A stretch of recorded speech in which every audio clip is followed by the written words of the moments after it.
shields and our swords, we pave the path to victory.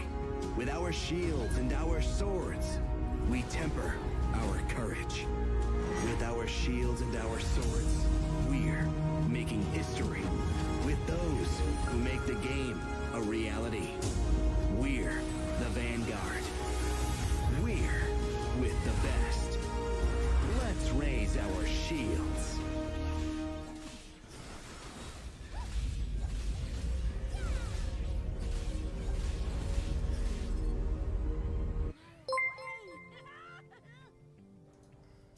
Dreams will be made and dreams will be crushed. Hello and welcome to the final day of the TI 11 group stage. My name is Nomad.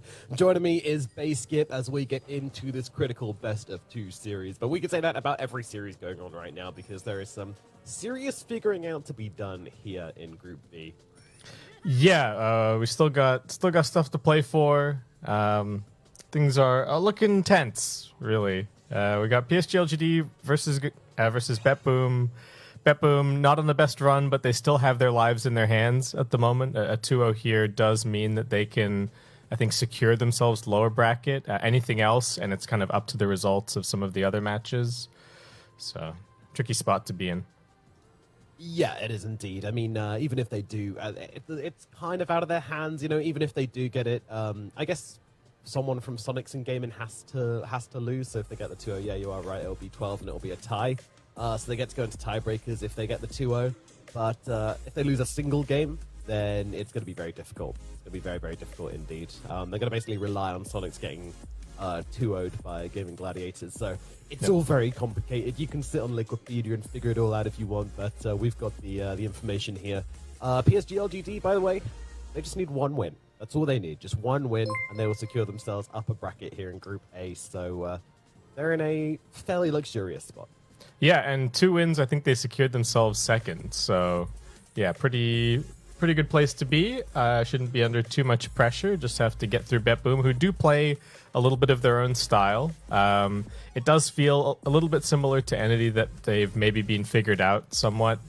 Both teams sort of having that dream regional qualifier run. They only had a handful of drafts, but that's all you need to really get through a qualifier like that.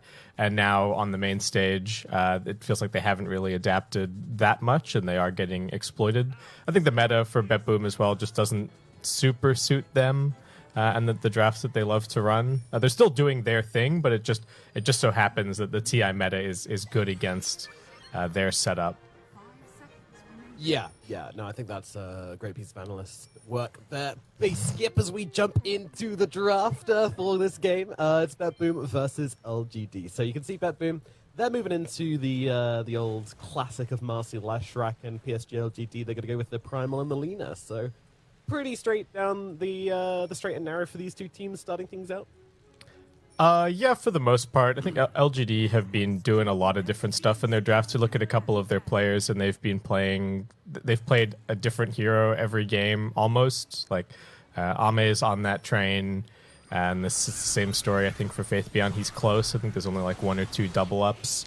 So tricky for BETBOOM coming in to know exactly what PSG.LGD are doing, and I don't think you can get too caught up in what they're up to over on their side of the draft. It's just going to be a matter of getting 5 heroes that you're comfortable with. I think they have made some adjustments in the last couple of days where they are playing a little bit less fast. Like, they do still have some of these like Faceless Voids and the more traditional carries in their hero pool, and those have actually been the drafts that have been winning for them in the last couple of days. So I think that's where this, like, you know, the Lesh Marcy and stuff, it's not your Beastmaster, Nature's Prophet, you know, try and win the game in 25 minutes sort of a thing. Oh, and yeah. I think we misspoke earlier. This is Group A.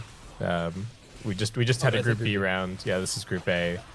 Group B is where all of the horrifying, there's way more horrifying tiebreaker scenarios over there. It's a little bit more straightforward here in Group A, but still a lot to play for, given that we've got 5 matches going on at the same time. Yeah, A, B, what's the difference? You know, it's, I mean, the difference is that A is a bit more there's a bit more sense being made in Group A, but it's still both very, very close. But yeah, we do have kind of like 3 of these big top runners in Group A, e.g. PSG.LGD and Liquid, all looking like they're going to secure their upper bracket run today.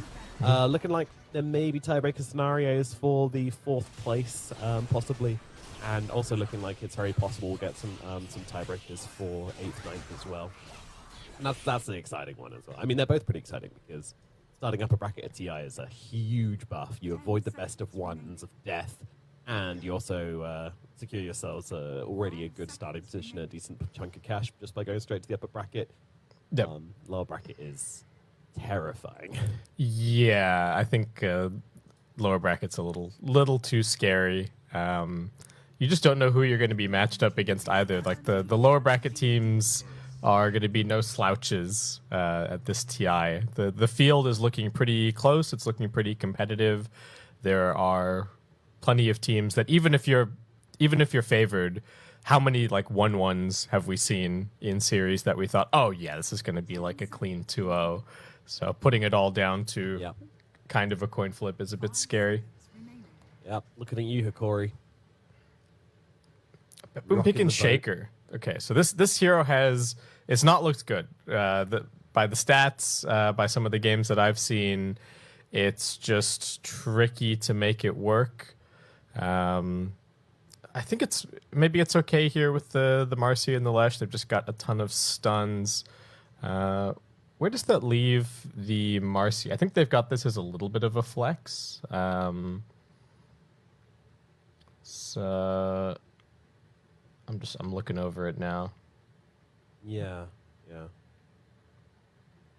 Have they BETBOOM have played this as carrying off lane before, I believe.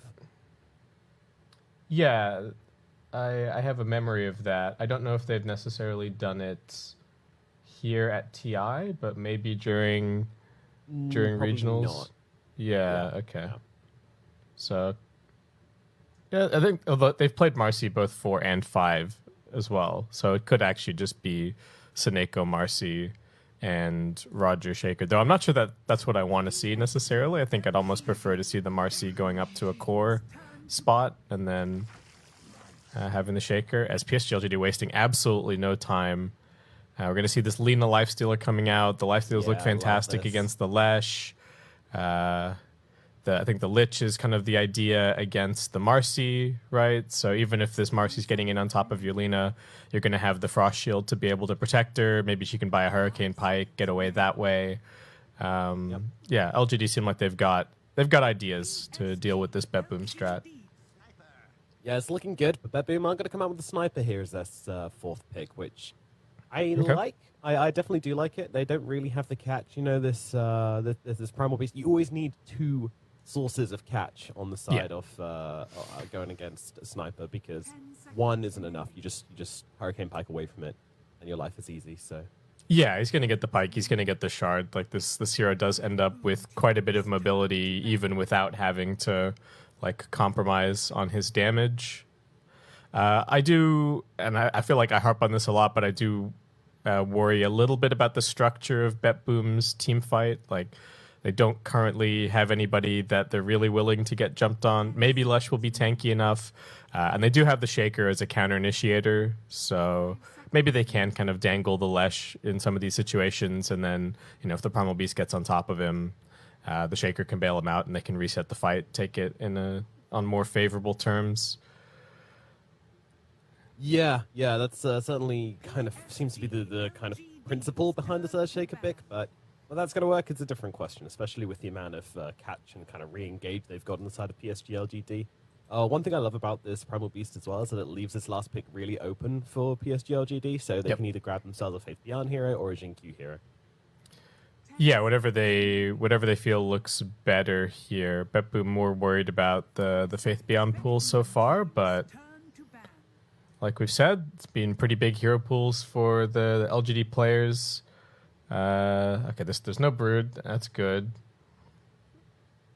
What else have we seen? Faith Beyond played an offlane Puck. I don't know if I think that was a mega flex to try and get nothing to say on the tiny mid. It was not what they were planning that game necessarily, but it did work out. I could even see him just playing like the Centaur here, and then everybody can run it sniper. It's not just the it's not just the primal beast. We're all initiated on this blessed day. Yeah, man, that's a throwback. Centaur Lifestealer. It's like it's a very, very old school stuff. Yeah, it used to be the hotness. Sure, let's get Storm Spirit lifestyle. Or Slardar Lifestealer was the other, like back when Slardar could be a position 4 as well. Those were the days. Anyway. Those were the days. When I was a boy. Yeah. He was a big lifestealer and stuff. Alright, Grandpa. Take your pills and go to bed. 5 seconds remaining. I just woke up though. From PSG.LGD. I don't care, get back in it. It's either a 3 or a 4. They could do what they want. What's it going to be? Going to need some initiation. Again, I do like the Centaur, but I think there's a lot of options here for the side if LGD. But they're going to go for it. All right. They're in the same mindset as us. I would be worried if I were them, but I do think this is a good pick. Oh, come on. I feel like I've been at least a little bit on point with some of these late draft predictions, this one.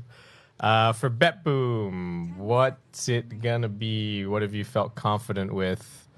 It's all about the confidence. What do they still have? They just need I'd like to get them to get just like a nice position 5 hero. I don't want to see the Marcia Shaker being a support duo. Alright, Marcia Shaker's going to be the support duo and I love it. It's fine. BETBOOM got this. But no. This is going to be a Slardar coming out for them, so it gives them a bit more initiation, a lot more damage, especially to rip through this Lifestealer. The idea here is basically the Lifestealer wants to just sit and attack the hack with the open wounds in order to kind of sustain himself and his team. So the Slardar's kind of like the anti-tank for the Lifestealer and the Centaur in that regard. Yep. Does work well with the Sniper. Bit weird with the Leshrac, but it makes sense in this situation. Yeah, I think the lane here looks okay, or at least the direct matchup against the Lifestealer is typically all right. But this is again where I have these concerns about like Earthshaker as a hero, and the Lich. Man, this is looking like the most value Lich pick that I've seen. Just the Frost Shield looks amazing this game to protect all of your heroes. Yeah, that physical damage resist is going to be very, very nice versus the Sniper and the Slardar, that is for sure. So someone's going to have to deal with Innocence, and that someone could be the Marcy, Snakeo Marcy. This guy has been playing this hero. This is a bold thing to say, but I would be surprised if anyone's played Marcy more than Snakeo. Just going from like his, you know me, I like to just sit down and watch pro pubs. That's what I do in my free time. I'm very lame. And you always see Snake. He's got so many Marcy games from like the day the hero was released. He was playing it as support before anybody else even thought about it. So this is like super, super confident for BETBOOM. Do you think it's enough to pull off a win versus PSG.LGD? I think it's possible, but they're certainly going to have to get the ball rolling early, and still just these concerns about the early game with the Primal Beast running around from Jin Q. That's the sticking point for me. Really, it's like we got a Shaker on one side and we have a Primal Beast on the other.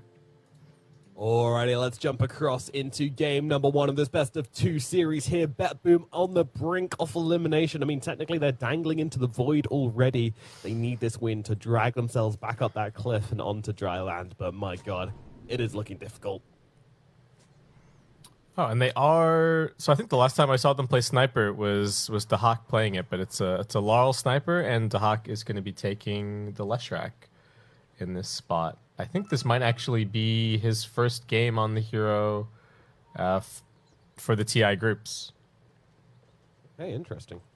Laurel has played the Sniper twice. Those were both losses. Dahak played it once, and that was a win. So we'll see if Laurel can break his streak here in an all-important game. Yeah. I'm not sure about Lal's history with Leshrac, but I know that Dahak really likes Lesh, so it does make a bit of sense. These are both very much Dahak heroes on the Sniper and the Lesh. Yep. Yeah, and it's been a team that has been very much they're defined by the Dahak heroes. They really are, yeah. This is Dahak +4, as some have said, but not to put down the rest of the team. When these guys are firing all cylinders, they look absolutely fantastic. They've looked like they can take games of anyone, but they have not found that momentum. And that's been the same for a lot of the teams in these groups. Like, I feel like people said the same thing about TSM, and they're now fighting for their lives.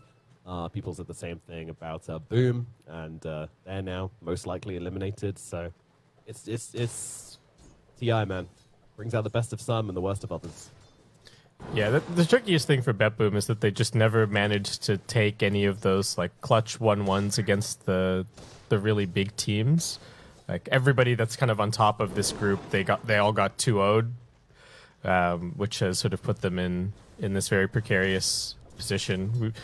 Some of the teams that are in upper bracket contention, and all it took was just keep getting 1-1s. 1-1s against everybody has been good enough under some circumstances. Yeah, and interesting at bottom here, the Hack had the option to take the creeps under the tower, but just drag them forward to the wave to make sure it kills it off super quickly, while Xinkyu goes for the pull. So they're going to be able to get a pretty huge wave under their tower here, which I'm not sure if the Hack's going to be able to deal with. So yeah, he's actually going to drag them around. Yeah, Fifth Beyond still keeping the pressure on him, and okay, we now have 2 bot lanes. But Fifth Beyond forcing the Hawk to take this under the tower is pretty bad for him. Not what he wanted at all. He was really trying to avoid this, like from the very start. So a little bit tricky, but now he gets level 2, he'll be fine. That's what he wanted. He wanted the level 2 before any creeps came under his tower, because then he can last it with Lightning Storm. It's not so bad. Meanwhile, Roger and Xinkyu having a bit of a kiss and a cuddle behind the tower here, and Roger's not really enjoying this too much. Xinkyu just swiping away at the poor old Earthshaker, forcing him away, but he's trying to drag the creeps around regardless. It's all getting very confusing here. There's some real nonsense going on here. I'm surprised that they don't feel like they can take the lane head on. Yeah, but that's it. Snako, a top lane, he's going to be the one to fall as he's run down by Arme and Innocence. The combination of that Ghoul Frenzy plus the slows from the Frost Shield and the Frost Blast just giving them way too much killing power in the early game. Not only did they get this first blood, but they just dragged the whole wave into this stacked big camp. Yeah, that's huge, actually. That's huge. What a disadvantage. And this is a lane you should be winning. Like, Slardar Marcy, my god, that should be terrifying. Yeah. Why are you terrified, LGD? Stop being confident. Yeah, Seneco's got a point in sidekick currently, so he got sidekick level 1.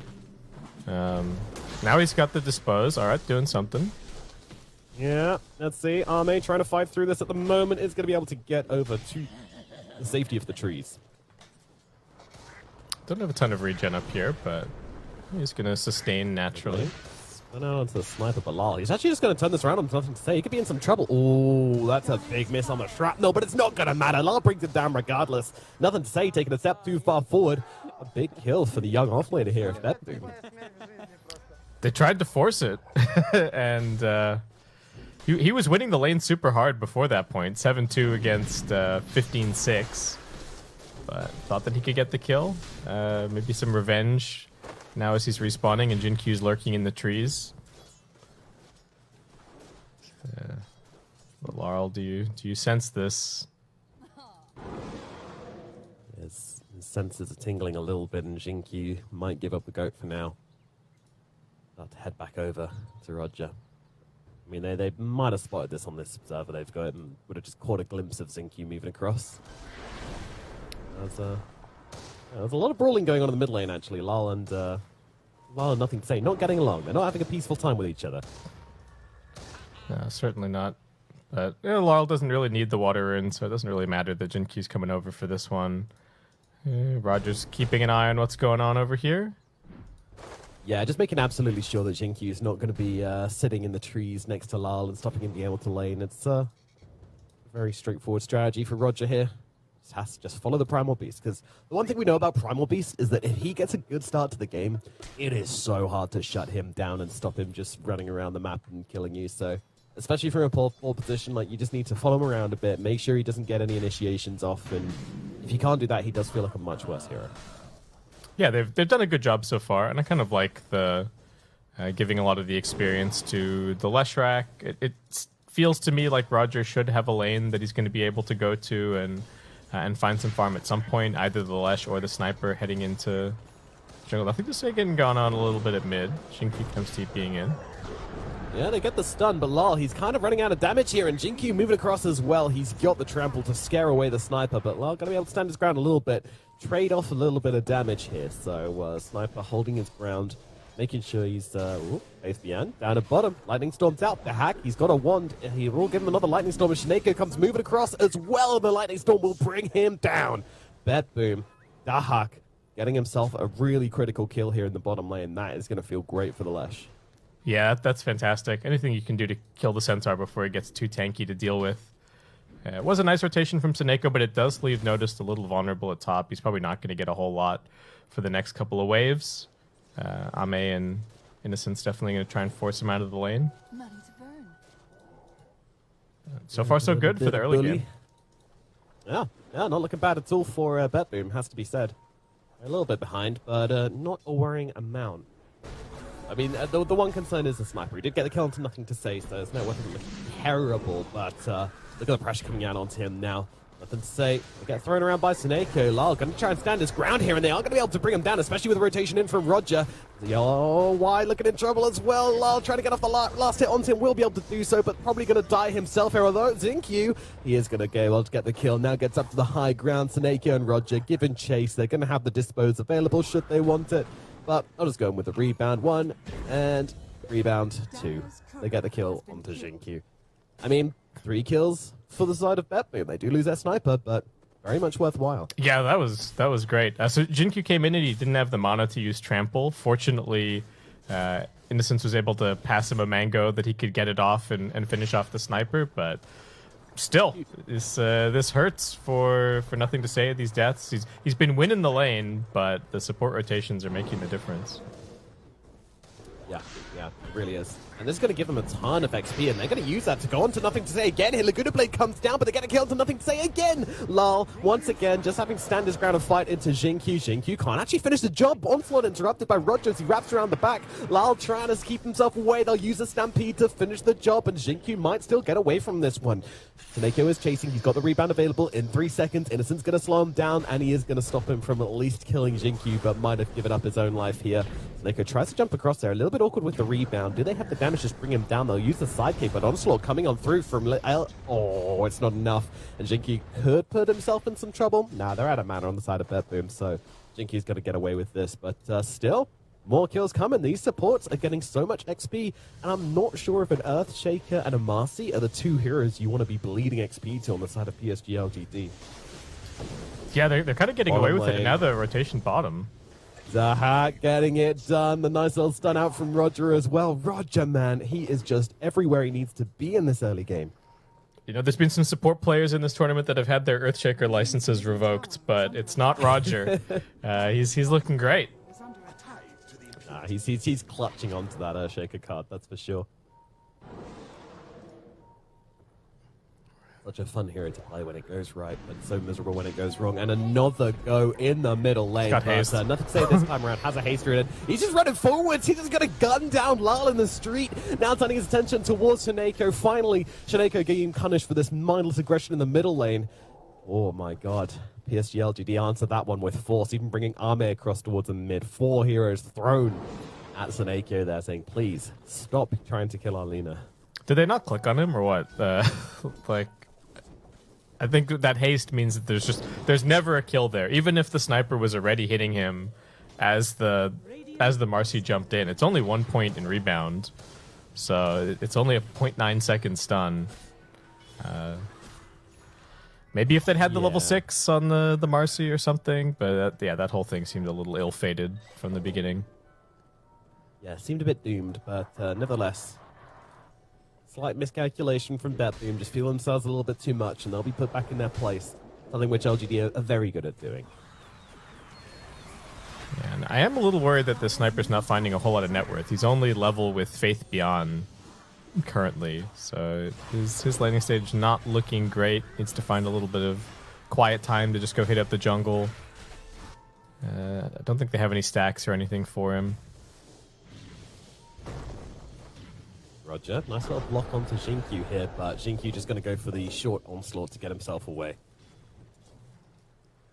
And it's also going to give away the ward, so really not a worthwhile play from Roger there at all.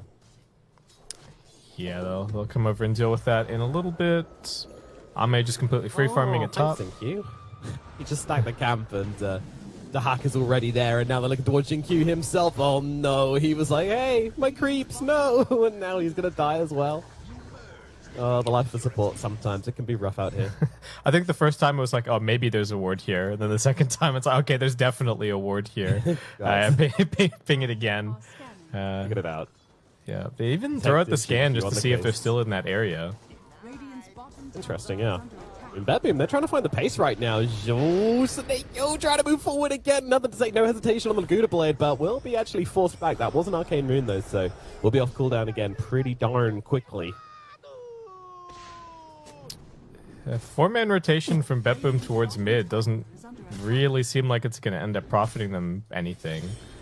It's not a huge cost, but they are just letting Faith Beyond chip bottom kind of for free.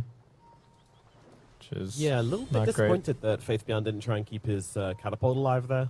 Feel like the creep wave coming in, you just tank a couple of hits from the tower and trades off a lot of damage onto that building for you, but maybe you didn't want to get the tower near deny range or something. Yeah, it is also a little scary to be right under the tower when you're playing against Marcy and whatnot. All it's going to take is losing track of one hero for you to get set up on. You're tanky, but they've got more than enough to bring you down. LGD bringing numbers bottom. They've got a Chain Frost that they're keen to use. It's quite a lot of burst to put onto this Leshrac. I mean, doesn't have his VIP boost or anything just yet. Yeah, the Huck being a cautious kitty and just pulling himself away from that. They try to go on to Faith Beyond here. A little bit scuffed initiation, and oh my god, LGD are just pouncing the moment they mess this up. They're getting in, but Snake, a nice jump away there with the rebound, but Pulverize onto Zahak is not really doing enough damage. Chain Frost is bouncing around, but it's not going to do a damn thing. As Zahak is able to, I say that actually, it's not doing quite a thing. Yeah, okay, it was close, but Lesh just pumping out enough damage. He's farmed enough to... Actually, I think surviving just because he's got so many little items. Right? He's got a Null, he's got a Wand, he's got the Raindrops. Maybe even the Voodoo Mask helping him out a little bit there. Yeah, absolutely.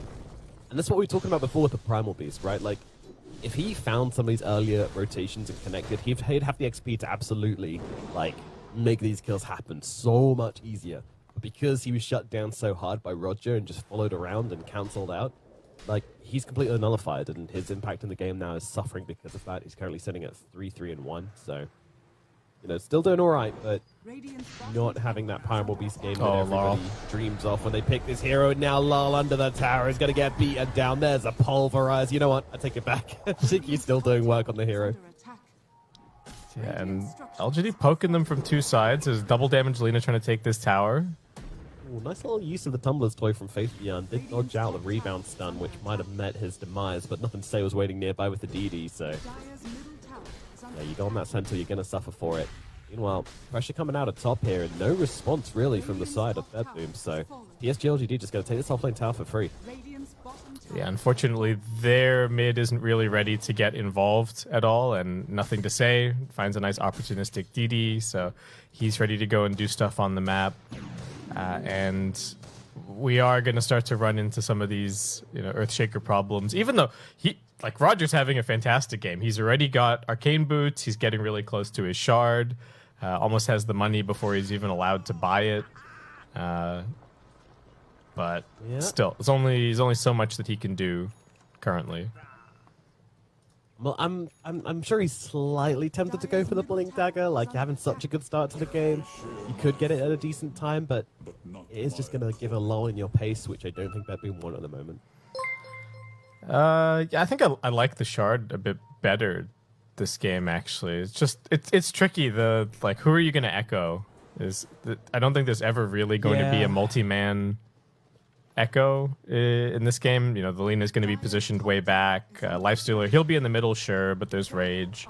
So I think the Shard is actually nicer. Oh my god, look at this response from PSG.LGD. Roger, he just throws in one fish and say, guys, please stop attacking my tower. And PSG.LGD just rip him apart. What? You dare contest us? They are making a statement here in this game one. Yeah, making it very clear that they don't think that BETBOOM can fight them currently. And I think they might be right. The Slaughter still needs a little bit of farm. Sure, Leshrak's got a decent amount, but they've definitely got the burst damage to be able to bring him down, even if he does have this Bloodstone. And the sniper contribution is not going to be meaningful for a little bit. Yep.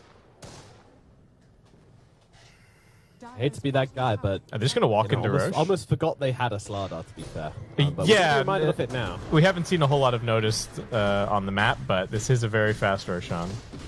It's going to fly on down here. Huck actually holding on the Edict, but...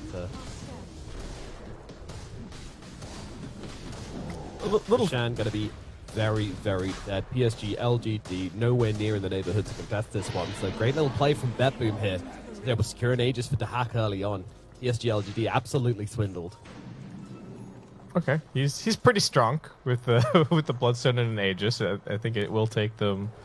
It's going to take them quite a bit to bring him down. Faith Beyond not going for the full greedy build that we saw him go for last time he played the Centaur. He picked up like the Vanguard and the Hood, and I think maybe even some BOTs before the Blink came out. But this time around, Blink just that little bit faster, and it does seem like PSG.LGD in general wanting to push the pace. Ame's going for a Deso as well. Nothing to say. It's just lining up a BKB.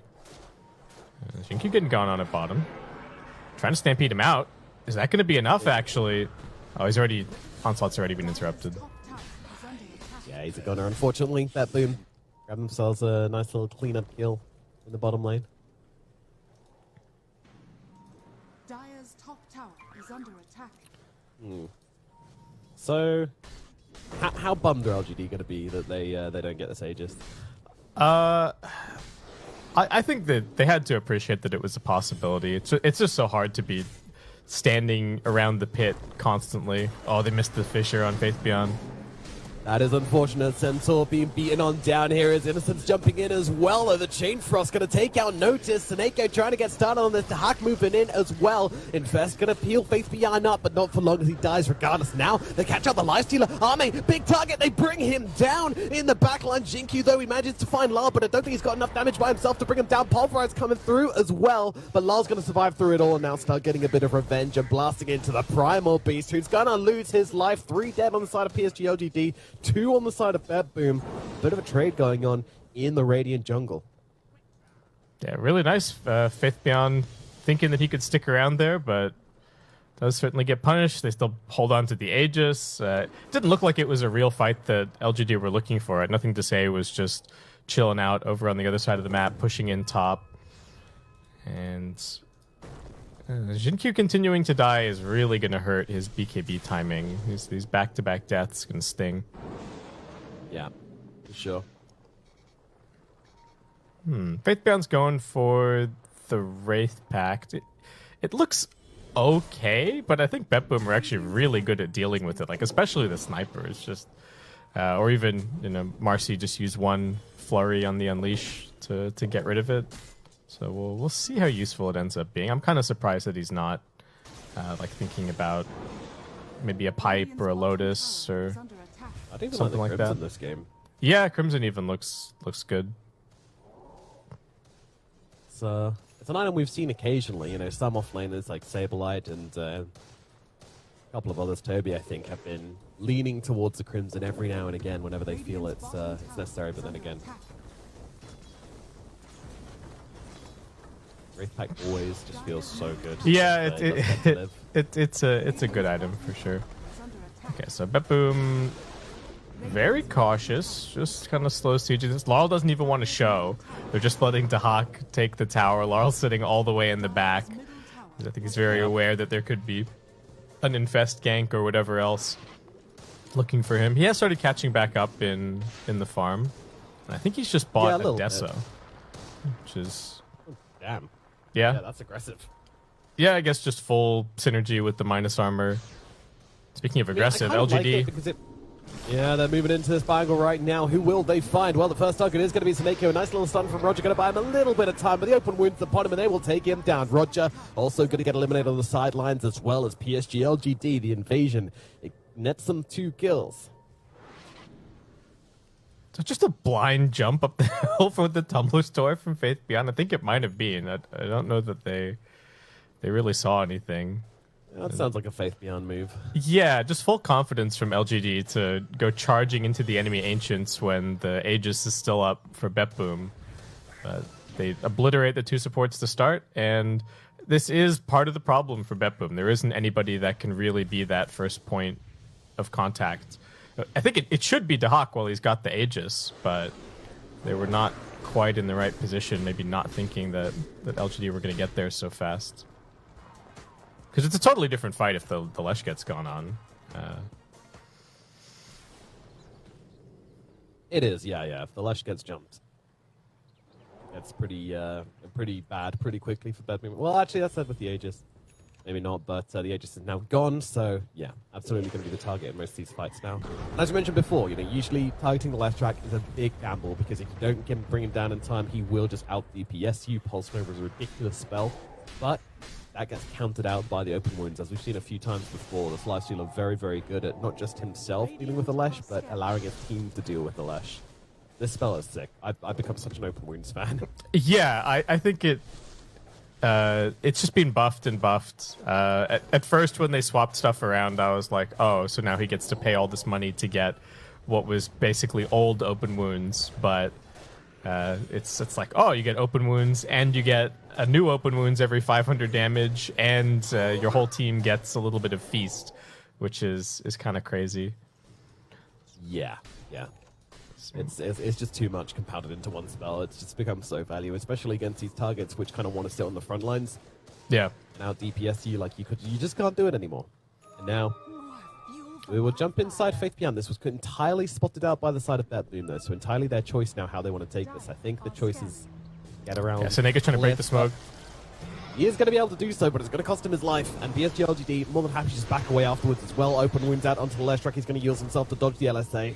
Very much required. Nothing to say. Caught a little bit here. Notice trying to jump down on this one as well, but Shinku going to try and break up the fight. The hack. Can he close the gap? No, he cannot. Can't get close enough for the BKB from nothing. So allows him to turn around to the Lal. Lal is gone. The hack going to die as well.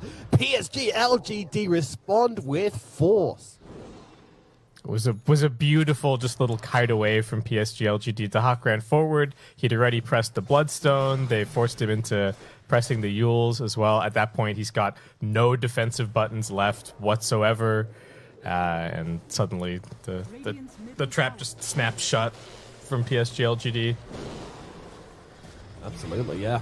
It just went from 100 to 0 for BETBOOM. Now, they had this plan. They saw the smoke. They had all the tools they needed, and that is concerning to me. That just kind of another thing which is highlighting, how much BETBOOM are struggling here. They had all the information in this situation, and this is the fight they chose to take, the move they chose to make, and it went horribly wrong. And that's a bad sign. That is a bad sign for any team. Yeah, they just got out executed. It feels like, and the sniper is simply not threatening enough. There's just too many ways to get in on top of him. Doesn't have a whole lot of net worth, so even getting to stand and auto attack for a couple of seconds is not that scary. And Roger did everything that he could, but at the end of the day, yeah, it's only so much that the Shaker can do to bail out these situations. I don't even know what happened to Notice in that fight, if he was even able to get anywhere. He tried to jump in. I think he missed the stun of Alina and then got sinister gazed and just got absolutely gunned down. Dang. BETBOOM looking a little scared, just chilling out on their side of the map. LGD are continuing to just move around as this 5-man ball. They've really hit their timing. They've hit it very strongly. They're going to get another double damage as well. Okay. Surprised they didn't try and bottle that one up, but Ame may be more than happy to just walk on into the Roche here. It's pretty quick. They've got a full Solar Crest up on Innocent, so he's just been full itemizing against all this physical damage. BETBOOM on nearby. The shrapnel's going to show it out, but it's getting pretty low. Morshan, can they get in here and do anything about it? Jinky's just moving straight away across. Notice tries for the steal, doesn't work out, and he's going to end up going down. He does have the shard, but not. I think the Lifestealer might have been able to grab it. I'm not sure. I'm pretty sure the Lifestealer got it. Oh no, he had it before. Yeah, people don't really buy it on Slardar, so, and the fact that he's now #1 net worth on his team, I think he did manage to swipe it in the midst of all that. Yeah, there's no other shot available on PSG.LGD, so yeah, absolutely. Vlada getting something out of that. Not much, but they'll take it. Oh, nice little stun. That's going to allow Leshrak to get off the heels. He tries to turn around with a split up here, but Jinkyu, he's got a BKB, and he's able to clobber Dahak. This game is rapidly spiraling out of control for BETBOOM now. Yeah, they're just getting massively out-farmed. Nothing to say with his Boots of Travel is soaking up all the farm on the map. Supports are chilling out with the Lifestealer, who it seems they can't really kill. We always knew that the Lesh was kind of going to be addressed in the draft, but the Sniper has just turned out to not really be that much of a problem. Look at this guy with his Frost Shield and his Solar Crest on him. Ame just doesn't care. Omelet as well, given a nice amount of armor. It gives you 10 armor this side. It's pretty ridiculous. Just next to the next. Tower is under attack. Noticed and Roger kind of gearing up as they get their respawns, but Tier 2's already dead, so I think probably a little better just to take the fight on the high ground. It is Sniper. That's his natural habitat. This is what ho ho ha ha is all about, right? It was the rubber band patch. That's why everybody was so frustrated. Let's see how much strength he gains now that he's got his feet firmly planted on this high ground. Remember when shrines inside the base were a thing that you could heal yourself from as well? Yeah. That was annoying. Jump in though from PSG.LGD. Massive initiation. The two supports just turned into wet noodles. As now, well, BETBOOM trying to hold their high ground here, but they are showing no signs of leading on the side of PSG.LGD. They might be able to bring down Jinkyu. The Corrosive Armor doing a lot of work, but the BKB is going to get him out of there. They're going to lose Ame the one to buyback coming out from the Earthshaker as well. Jinkyu might just throw his life out here to try and save him, but actually, he doesn't need it. The Frost Shield is doing way too much work. Nothing to say. Also dropping the BKB. BETBOOM, these BKBs are down, so they're going to be tempted to try and chase forward for this, but it's a tricky-dicky situation. Faith Beyond sitting and waiting. Notice trying to find a target, isn't able to do so. Both teams have vision on each other. Roger's in the trees. Okay, PSG gonna get the D ward. Like, they're being way too confident here. What's going on? Yeah. What a read from them as well. Another infest into the center. Man, Dahak with like the all-in play. He's just bought a plate mail and 2 Wraith Bands just to try and tank up against the right-click damage. I don't think he's anticipating that he's going to get too many more items this game. Yeah, the all-in. I mean, everything they for you, Laurel. Just take the creeps. Feels Beelining top, 2-man crush. It's not bad. It's a great way to start the fight. Notice getting a BKB off here and just trying to slam down into the Lifestealer here. They're actually focusing the Wraith Pact first. Beautiful Fisher in from Roger as well. Slam to follow up as well. They're going to be able to take down Ame. BETBOOM finding the targets. They will lose Seneko, but the Hack's in deep. Lands a stun. On to nothing to say. 10 seconds on the BKB from him. He's in trouble as well. BETBOOM, are they actually pulling this off right now? Assassinate coming on through, and that will put an end to nothing to say. And on the sidelines as well, Roger finding the +1, trying to close the gap onto Innocence. Innocence running away. This is a very, very anticlimactic end to the fight as they just walk away from each other, but still. They got all 3 cores. Nothing to say. Choosing to come to that fight, even though his BKB was still on cooldown for like another 10 seconds. Dahak gets up in his face, and BETBOOM strike back huge here. Unfortunately, they're not going to get too much on the map out of this. They're not even feeling confident enough to stick around and put some damage onto this tier 2, but beautiful jump in from Noticed. Ame can't leave. The Rage TP is not an option. And they just didn't have their buttons on. Yeah, didn't have their buttons on LGD. And honestly, Slithering Crush Shard, kind of doing work, not gonna lie. Yeah. Pretty good with the bonus radius. Like, yeah. That's such a minor point. About 75 bonus radius. I always look at that and go, like, why is that there? But that situation helped him get the catch on the Centaur, so definitely feeling pretty damn nice. All right, BETBOOM finding some momentum. I mean, they're still 15k gold behind. They're still feeling. Sniper's getting quite a bit of net worth, though. Like, you know, Laurel was struggling this whole time, and now he's got a Daedalus. So if he gets to just sit, he can pop some heads. And that will be the plan, but invest out from the side of PSG.LGD, and once again, moving on forwards here. Yeah, so damn scary. Dire are scanning. Okay, this Boom. their smoke's broken now. Oh, see the Hawk. A little bit split up for Immediately LGD. popping the bloodstone. On Yeah, the they moment the smoke breaks. smoke breaks. They hit the scan as well. It's all a little stressful. Maybe time to retreat back onto the high ground. Yep, a natural environment. They know that once they're up here, it's going to get very, very difficult to fight this. And I like how Lars has been using this concussive grenade to get up cliffs and such. Not sure about that usage there, but you know. Practicing his rollout from the fountain. Okay. What's the fastest way to get to mid? Overwatch now. Yep. I was thinking Yeah, this guy's TF2, just but parkouring everywhere. but anyway. I think he's on comms being like, guys, watch this. Bloop. So cool. Laurel seems to be having fun. He is. Okay, so LGD just kind of chilling for another round of items. I guess we might see another Roshan here. We are going to end up getting the Lotus coming out for Faith Beyond. Innocence also still just continues to itemize nothing but anti-physical as he gets some Guardian Greaves for himself. Yep. Way of it. Yeah, I don't really know what to make of the Ags on Jin Q other than it just kind of being another damage source. So, Yeah, does it disable Bash to the Deep, maybe? I don't actually know. yeah, assume I guess so. so. Yeah. Buff on you, it's not a debuff to enemies. Well, maybe it's a passive ability, it should stop it.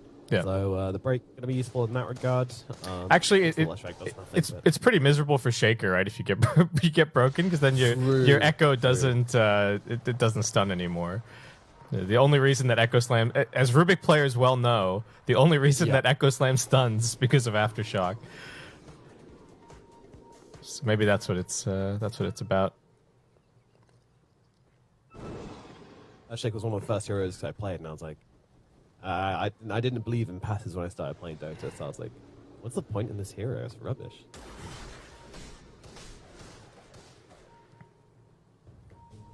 PSG.LGD, 18k gold advantage at the moment. They are absolutely in the lead, but BETBOOM, they have shown that they can still fight in this game. They have the heroes to do it. Very good plans up their sleeves. And LGD are showing them a lot of respect right now, but it's all about this next Roshan. 30 seconds, Roshan will be up. And that's when we will see these two teams clashing, most likely. Oh, the three cores from LGD at bottom are trying to see if they can find anybody. They're split up from their supports, though, and BETBOOM are in the area. Yeah, they're looking, and they're moving. They're going on the back lines here. They're managing to find Lal up on the high ground. No defensive items on the sniper means he gets shredded. They do kill off Arme, but I don't think they can fight without their sniper on BETBOOM. They might try regardless, but Dahak, he's all by himself. His team not really coming across just yet. In they'll come on notice. The stun is there from Roger. Very nicely done, preventing them from locking down Dahak for too long. But Dahak, he's got to leave. They can't fight without their sniper, and they're going to lose too because of it. Notice and Snakeo both gone. Dahak actually going for the TP out, knowing that Faith Beyond has a blink forward. Beautiful little play from Lesh to get him to safety, but overall, that is a big, big loss for them. Yes, they kill off Arme, but their sniper just gets jumped at the exact same time, and LGD will force them back into their base. And now Roshan is back up. I'm not sure they're going to go for it without their lifestealer, though. Yeah, they can probably just wait. Nothing to say, and Faith Beyond are only going to be looking for Laurel, and it is very, very difficult for BETBOOM to take a fight outside of their base. Even though they did win that top, that was just PSG.LGD having kind of everything on cooldown at the time. Yeah. Oh, they spot Roger. Needs to leave. Ooh, they're actually trying to make a play here onto the Lina. I mean, I don't think they have the commitment here, and actually, LGD are coming across. Lal, though, pretty well defended at the moment. Saneko going to be able to help him out here. Lal keeping his distance, but is deep in the trees, and meanwhile, his front lines are getting absolutely ravaged. Roger is already out for the count. They're trying to fight into Faith Beyond, but actually Saneko's taking more damage than he's dealing to the Sentinel right now. Lal is going to be able to bring down Faith Beyond, but the hack is dead in the backlines, trying to make the space for his sniper. So sacrificial on this Leshrac. They're still finding trades, though, on BETBOOM. Making PSG.LGD work for it, nothing to say. Having to be a little bit careful about where the Marcy's getting in. Even though he doesn't have any items or anything at all. Like even in the previous fight over near the outpost, Soneko just beelined him, and nothing to say. Still had to like show a little bit of respect as they now just walk straight into the pit. Down way too quick. Yeah, BETBOOM. They tried. They tried to run over, but they're just too slow. All right. Ame picks up everything, divides the spoils as he sees fit. Ame the distributor. You may have a cheese. Let the ho-ho high ground continue his mind. for BETBOOM. I think that's the one hope. Yeah. Lol. What's he gonna queue up? I mean, so he bought the full pike. Yeah. Yeah, the pike is a big one. This is going to give him more maneuverability in the fights, which did allow him to survive the last engagement, but no. I feel like your two options here are more damage or go for just like pure survivability. Let's go for the swift blink. That's current thinking. Yeah, I think the blink is nice. It's kind of a damage item as well, just in terms of the less time you spend running or repositioning, the more time you spend just sitting and getting the auto attacks off. It makes it a little easier for him to fight outside of the base as well, which has really been the struggle. As soon as they get eyes on him, like as soon as he starts hitting anybody, there's just heroes on top of him. They're kind of not necessarily baiting Dahak, but he just wants to push this out while Roger protects him. Yeah. I love how cautiously LGD move across the map as well. Like, even when they have a 26k gold advantage and Aegis and a cheese, you know, they're still like, they're giving the gem to Faith Beyond just to run forward and check the cliffs, and the whole team slowly move out behind him. Like, this team just does not make mistakes. And the game should be pretty secured for them at this point, so it's just a matter of making the right plays, trying to find the pickoffs. They are going to continue scaling as well. There's still room to grow on all of these heroes, so yeah. I don't think there's too much of a rush. And of course, BETBOOM gonna have the buybacks as well. Yeah, I do hope we hit like around the 80-minute mark, just so that everybody on PSG.LGD gets an Ags from Roshan, which means we have no choice but to give the Centaur an Ags. Yeah, that's the plan that we're on currently. That is the dream for me, I'm afraid. Sorry guys, it's just how it is. Like, I mean, Jinkyu's already got his covered. The Lifestealers is pretty weird, but I guess it is good under some circumstances. So yeah, the increased cast range and the cooldowns. Innocence just walks forward.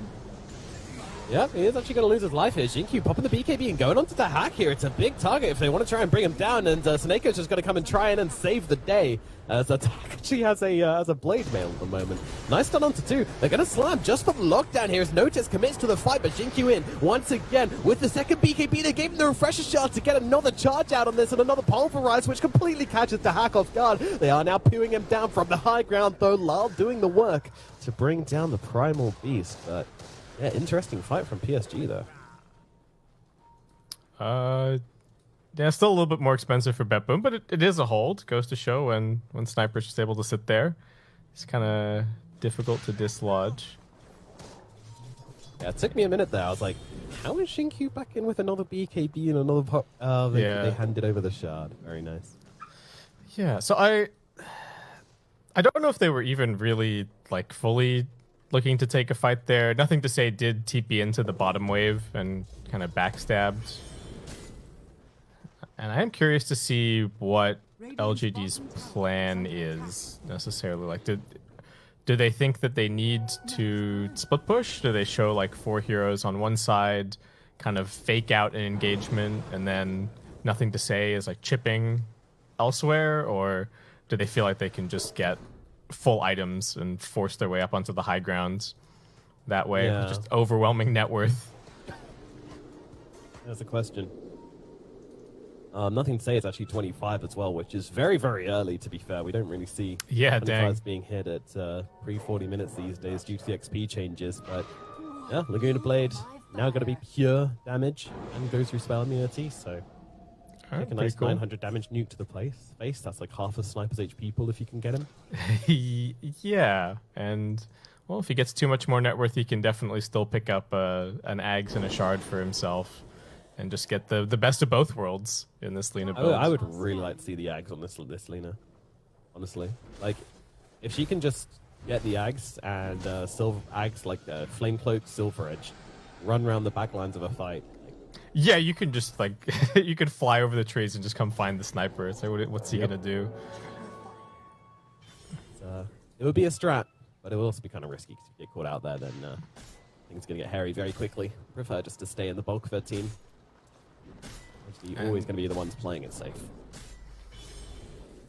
And the Hawk just getting a blade mail, fully accepting his role this game as the guy who gets gone on.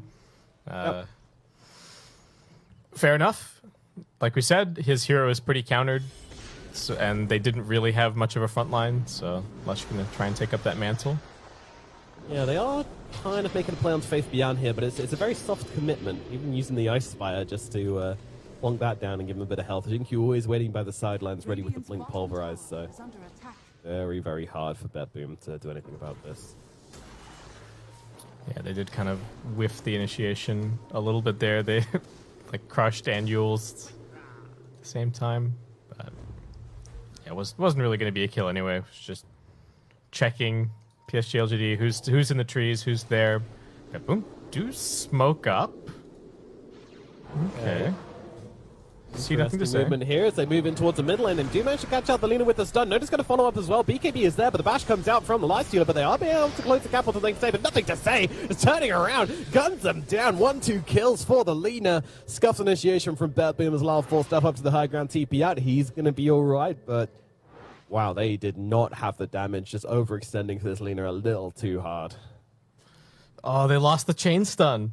Yeah. As soon as they let him out of the stun lock, nothing to say, came out swinging. And alright, I guess this is how PSG.LGD break up onto the high ground. Got a buyback onto Hawk, but even a 3v5 seems pretty difficult. It really does, yeah.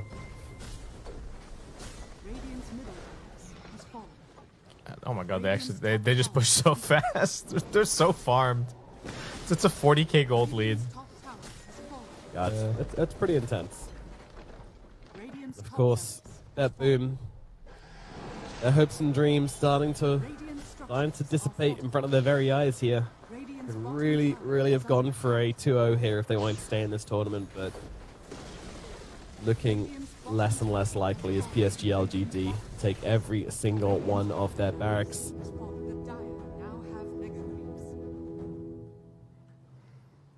We've seen Sniper hold for 70+ minutes in some of these TI group stage games, though I do not think that PSG.LGD are going to give him that opportunity.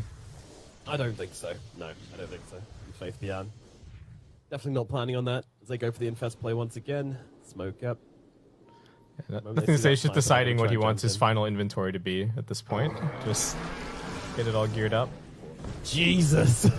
Roger just absolutely evaporates, does have the buyback, and Slark using the nice little concussive shot to bounce back the onslaughting Primal Beast, but the hack is losing his health fast here as Armo is going to be able to rip him apart. Nothing to say. In on the front lines, takes down Notice. Now they'll move across towards the Sniper. They hit dead as well. The slam comes out. It's very pretty from Roger, but ultimately useless as they will tear through everybody. GG is called, and PSG.LGD back in TI form, completely smashed down upon BETBOOM in this game number 1. LGD making it look easy. Able to whip out things like his Husker or even his Razor and all that kind of stuff. So I think drafting against OG is a little bit difficult. I think some teams have been able to get over the top of OG by just kind of out-drafting them. I think into a position here for OG when they have like a relatively even kind of draft and they play the style that they want and they play the tempo that they want, they're very, very hard to beat. So it's unfortunate now for RNG that they have to win this next game or, you know, face themselves in the elimination bracket after such a hot start for them. It's very, very heartbreaking, but hey, you know, that's the kind of nature of TI sometimes, and that's where the cookie crumbles. And OG, they're fighting back and they're getting to a point now where they're fighting for their own upper bracket lives. OG one game away right now from being able to get close. Still not a guarantee. We still have to wait on other results. Simply getting yourself into that position that they want might not be enough, but they're well on their way right now. They have tied up the entire score in the group between themselves and RNG. Both squads are now sitting on 9 and 8. Tiger, outstanding play on this Oracle. And you were mentioning it yesterday when we were doing the BETBOOM series. Him being able to perform this well on heroes like this, now you have to start thinking about banning Oracle. It's never going to be fun to have to ban Oracle. It feels like OG then get a free slot in the drafting phase. And with performances like this, it really makes a strong shot for it. I mean, the damage mitigation, we've already seen throughout the last couple of months, and especially with this iteration of the patch, how strong items like Red Pack can be. Just damage mitigation in general is so good. I'm kind of surprised we haven't seen more Oracle, given how well it's looked from Tiger. But right now, Tiger and the boys one game ahead. If they win game 2, they make a strong shot for the upper bracket. But if RNG wins, they can pretty much secure the upper bracket at that point. We'll be figuring out what happens in this all-important must-win game for both of these squads once we return from a small break. This is Snare and Fluke. This is the last day of the group stages at TI.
our swords, we pave the path to victory.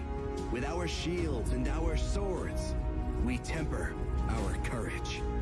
With our shields and our swords, we're making history. With those who make the game a reality, we're the vanguard. We're with the best. Let's raise our shields.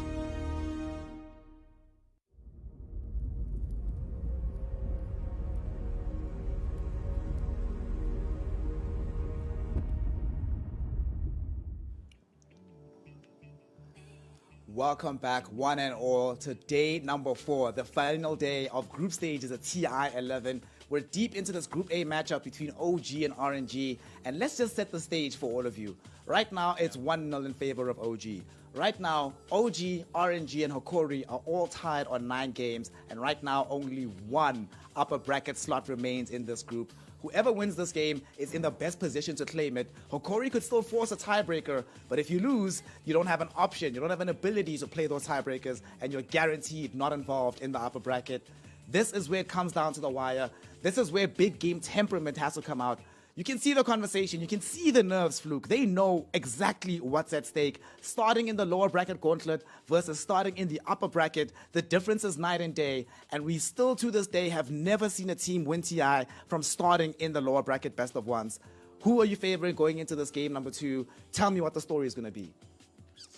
It's a very, very rough story, right? Because OG, they're the ones that have the momentum right now. They're the ones that are feeling like they are on top of RNG. And as we've said, you win this game. So no matter out of RNG and OG, they're going to be playing for an upper bracket slot. So the winner out of this game is going to be in that upper bracket, and it's on Hokori to try and force this tiebreaker if they're able to get a game victory up against Team Liquid. So the way it works right now, this game is your destiny is in your hands, right? Out of RNG and OG. What you have to do is you have to win this game. And I think this is where it's all about comfort for both these two teams. OG have shown us how strong they have been when they have their comfort heroes, when they have their Amar heroes, when they have BZM who's having a really, really good lane, when Yuragi's playing fast tempo, when Tiger's playing this weird kind of position 4 stuff. And I think the same thing is true for RNG. They got so many wins off the back of just picking like Leshrac plus a Lone Druid plus a Visage, and they just balled together and they finished the game in 20 minutes. So I think for me, RNG,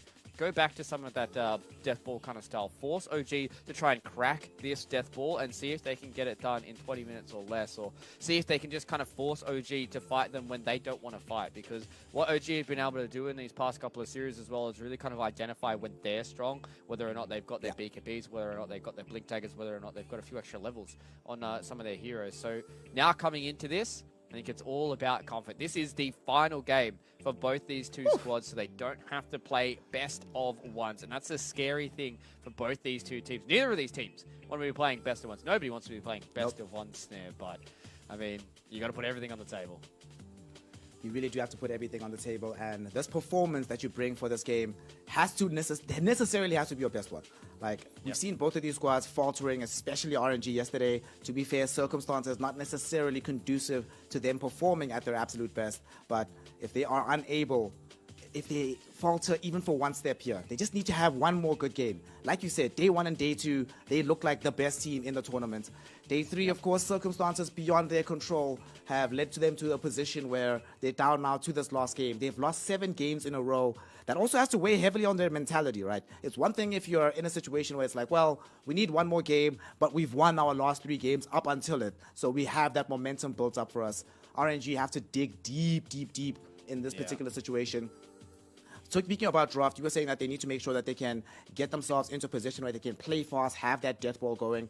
If they do that, what heroes are we anticipating them starting the draft with in order to enable that style of play?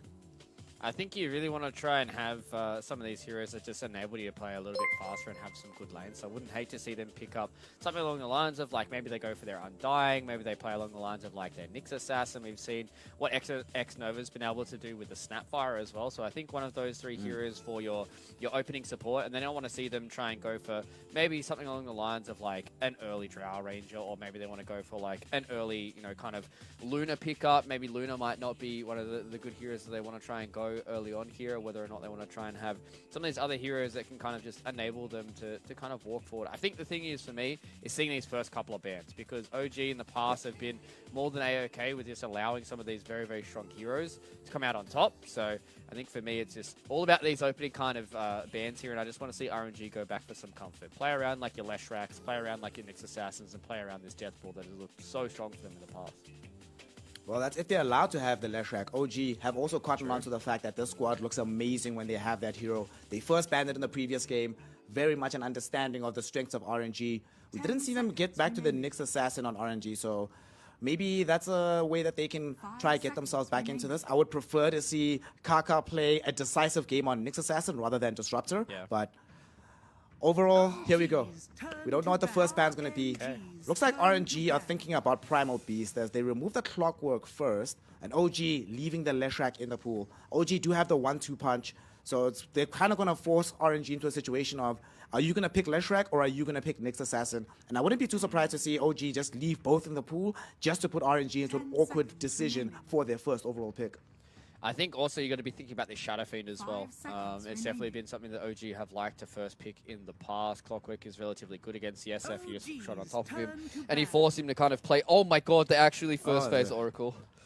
This is what I talked about, man. This is what happens. You pick this weird stuff, and it looks good, and then it gets in teams' heads, and they go, can we actually beat Oracle? I don't know. I've played against like a grand total of like 10 Oracles in my lifetime. All right, let's just ban it. And now we're looking at a scenario where Primal Beast is open, Nyx Assassin is open, Leshrak is open, Shadow Fiend is open. So you have these 4 very, very strong openers that both these teams like to use. So I think looking at this right now, it's all about what does OG want to try and give up and then hope they get in return. So it's like if they leave the Shadow Fiend, do they want to try and get themselves the Primal Beast? They're going to get rid of the Undying here. So SF, Leshrak, Nyx Assassin still alive, and the Primal Beast. So all right, probably SF +1. Nyx Lesh? Do OG or play Nyx Lesh? I haven't seen them play. I think Nyx SF probably better, right? Because then the Nyx Assassin can have some kind of impact into the Primal Beast as well, similar to what the Clockwork would be doing for them. We did cotton on to the fact that they're going to pick this after. And then if you get access to Nyx, it's good. Lesh, I don't know if BZM actually plays Leshrak. I'm not sure if they have run that hero, but he definitely plays SF. And no reason not to pick that up once more. They can try and protect it in the second phase. I don't know what RNG is going to go for here, unless they go for like Primal Beast Morphling. This does seem to feel like they're going for a dual core setup at the very beginning of their draft from RNG. That's usually been the case when we've seen these Primal Beasts as a first overall pick in the draft. Yeah, Primal Beasts have done a really good job at just kind of enabling a lot of these hard carries to be able to play fast tempo. So would hate to see something along those lines, whether it's going to be Chalice that picks up this Primal Beast, whether or not Somnus is going to be able to pick it up. I would love to see Somnus play one of his signature heroes, play like his Ember Spirits. Maybe he plays something along the lines of like a Lina. Just play one of these heroes that can play really fast. You just give Chalice his Primal Beast, most of the lanes are going to be relatively okay, unless OG want to go for like an early Faceless forward or maybe like an early Nakes that we've seen as a response to some of these Primal Beast lanes, but it's really on OG. Like OG have a giant plethora of heroes that they like to play. And they're just going to open it up here with the Pangolier. Most likely, I mean, they have BZM as well as Amar who have been able to both play this Pangolier. So as long as it doesn't get kind of blood-seeked, I think you should be okay. But we saw what happened last night when BETBOOM instantly responded with the Bloodseeker to the Pangolier. They kind of got rolled over because they had to send that Bloodseeker in towards the into the off lane. So OG are definitely privy to this information, and they just say, hey, we got a Pangolier, how are you going to deal with it? And to be fair, on the bright side, they do have a situation where yesterday we also saw a Pangolier getting crushed in the 1v1 matchups versus Primal Beast. So maybe RNG are trying to bait them into playing these heroes versus mid. So mid Pango versus mid Primal, Primal Beast wins that matchup every time. They stole away the Lich pick from X-Nova. We saw earlier on in the infographic that this is his most played hero and very successful at that. But one of the reasons I think they also picked it up is they cottoned onto the same thing that we did. They're probably going to go for that dual core at the beginning of their draft of RNG. And if it is SF, we just saw so many games from RNG, Lich stopping SF from being able to come off the mark and have a really, really good game. And now you also have a carrier for the Frost Shield deep into the team fight with this Pangolier. I like this from OG, but I'll be honest, Primal Beast Shadow Fiend is still terrifying as an opener from RNG, and this sets them up quite well. Ghost has looked amazing on this hero. We still don't know who's playing the Primal Beast between Chalice and Somnus, but either way, it does seem like this feels more comfortable for RNG than what the Game 1 draft did. Yeah, it definitely feels like it. You know, obviously they've got a lot of damage right now. They've got some good lanes. Nice response that comes in from OG here. The real question is, what do they want to try and go for their next pick here for OG? They have to respond with only one hero pick, and then there's going to be a 1-2 for RNG. So they at least get the counter pick at the end of their second phase. So that will give them a nice little start to their second phase drafting here as well. So what is still left in? I wouldn't hate to see maybe like a Drow Ranger or a Sniper ban for RNG. I don't think OG have played all too much Sniper. I know they've played a little bit of Drow, but you know, for RNG playing the Sniper into these kind of heroes, they've got heroes that can protect it. The Lich is always good at just constantly, you know, keeping the Sniper out of harm's way. They've got the Rolling Thunder to stop any of that secondary initiation that comes through as well. So RNG, they want to get rid of the Tiger Shadow Demon. So his two niche heroes that he's picked so far has been the Shadow Demon and the Oracle. So he's still got the standard stuff that he can fall back on, which is the best part about watching Tiger. 5 seconds remaining. You love the impact that Tiger's already having in the draft. The fact that they have to ban out 2 of these off-kilter heroes just to deal with him. I mean, Tiger, this is his second TI. His first TI was in 2019, and he experienced that best-of-1 gauntlet, where ironically enough, he got knocked out by RNG. A very different RNG roster at the time, but he knows full well that going into that particular situation is not good for your chances at TI. As we see OG banning out the Enigma. This hero was more or less ignored last draft.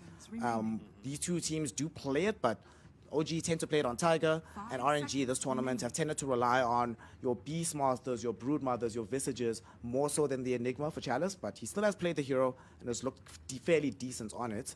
His Beastmaster, I think, is the really good band coming in from OG. And what are they going to go for here? So, all right, Tiny, this is going to be the Tiger hero, I imagine. So one of the other heroes that Tiger's really had a standout performance on has been the Tiny.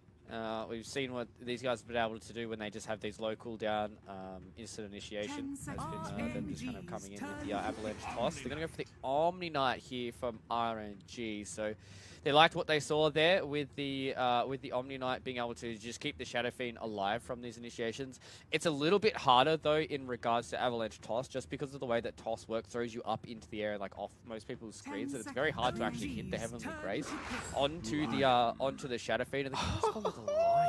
So more stuns are always better. I talked about this last time that we saw the Omni Knight, that he's a hero that is very, very reactive, and there's no stuns that come in from an Omni Knight. So it's very, very hard for him to play around, and they just fall back for a Razor on OG. All right. Ooh. So this is the second Lion pick of the entire tournament, but it's not just now. A lot of y'all might be confused about why I'm excited about seeing a Lion. It's not just any Lion. Fluke, it's Kaka Lion. Yeah. This is simply a treat. We're also going to be treated, though, to the Amar Razor coming into this game. So they want to try and get this leash out on the Shadow Fiend, some way to also have anchorage in the midst of these team fights. Regrettably, the hero hasn't been uber successful. It's been alright, even for the side of OG when they have picked it. It hasn't looked as dominant as we've seen it look in prior situations for the team. But still, though, I think they are 3-2 with it, or 2-3 actually with it right now. But nonetheless, it is one of their most played heroes for Amar. They always feel very comfortable when they have it available. And it's another hero that is high tempo. You don't have to spend much time farming for your next item. You buy BKB, Halberd, whatever, then you just go. And you just never stop, pretty much. You farm heroes rather than farming creeps, bring down these buildings, and force RNG to play at your speed rather than the other way around.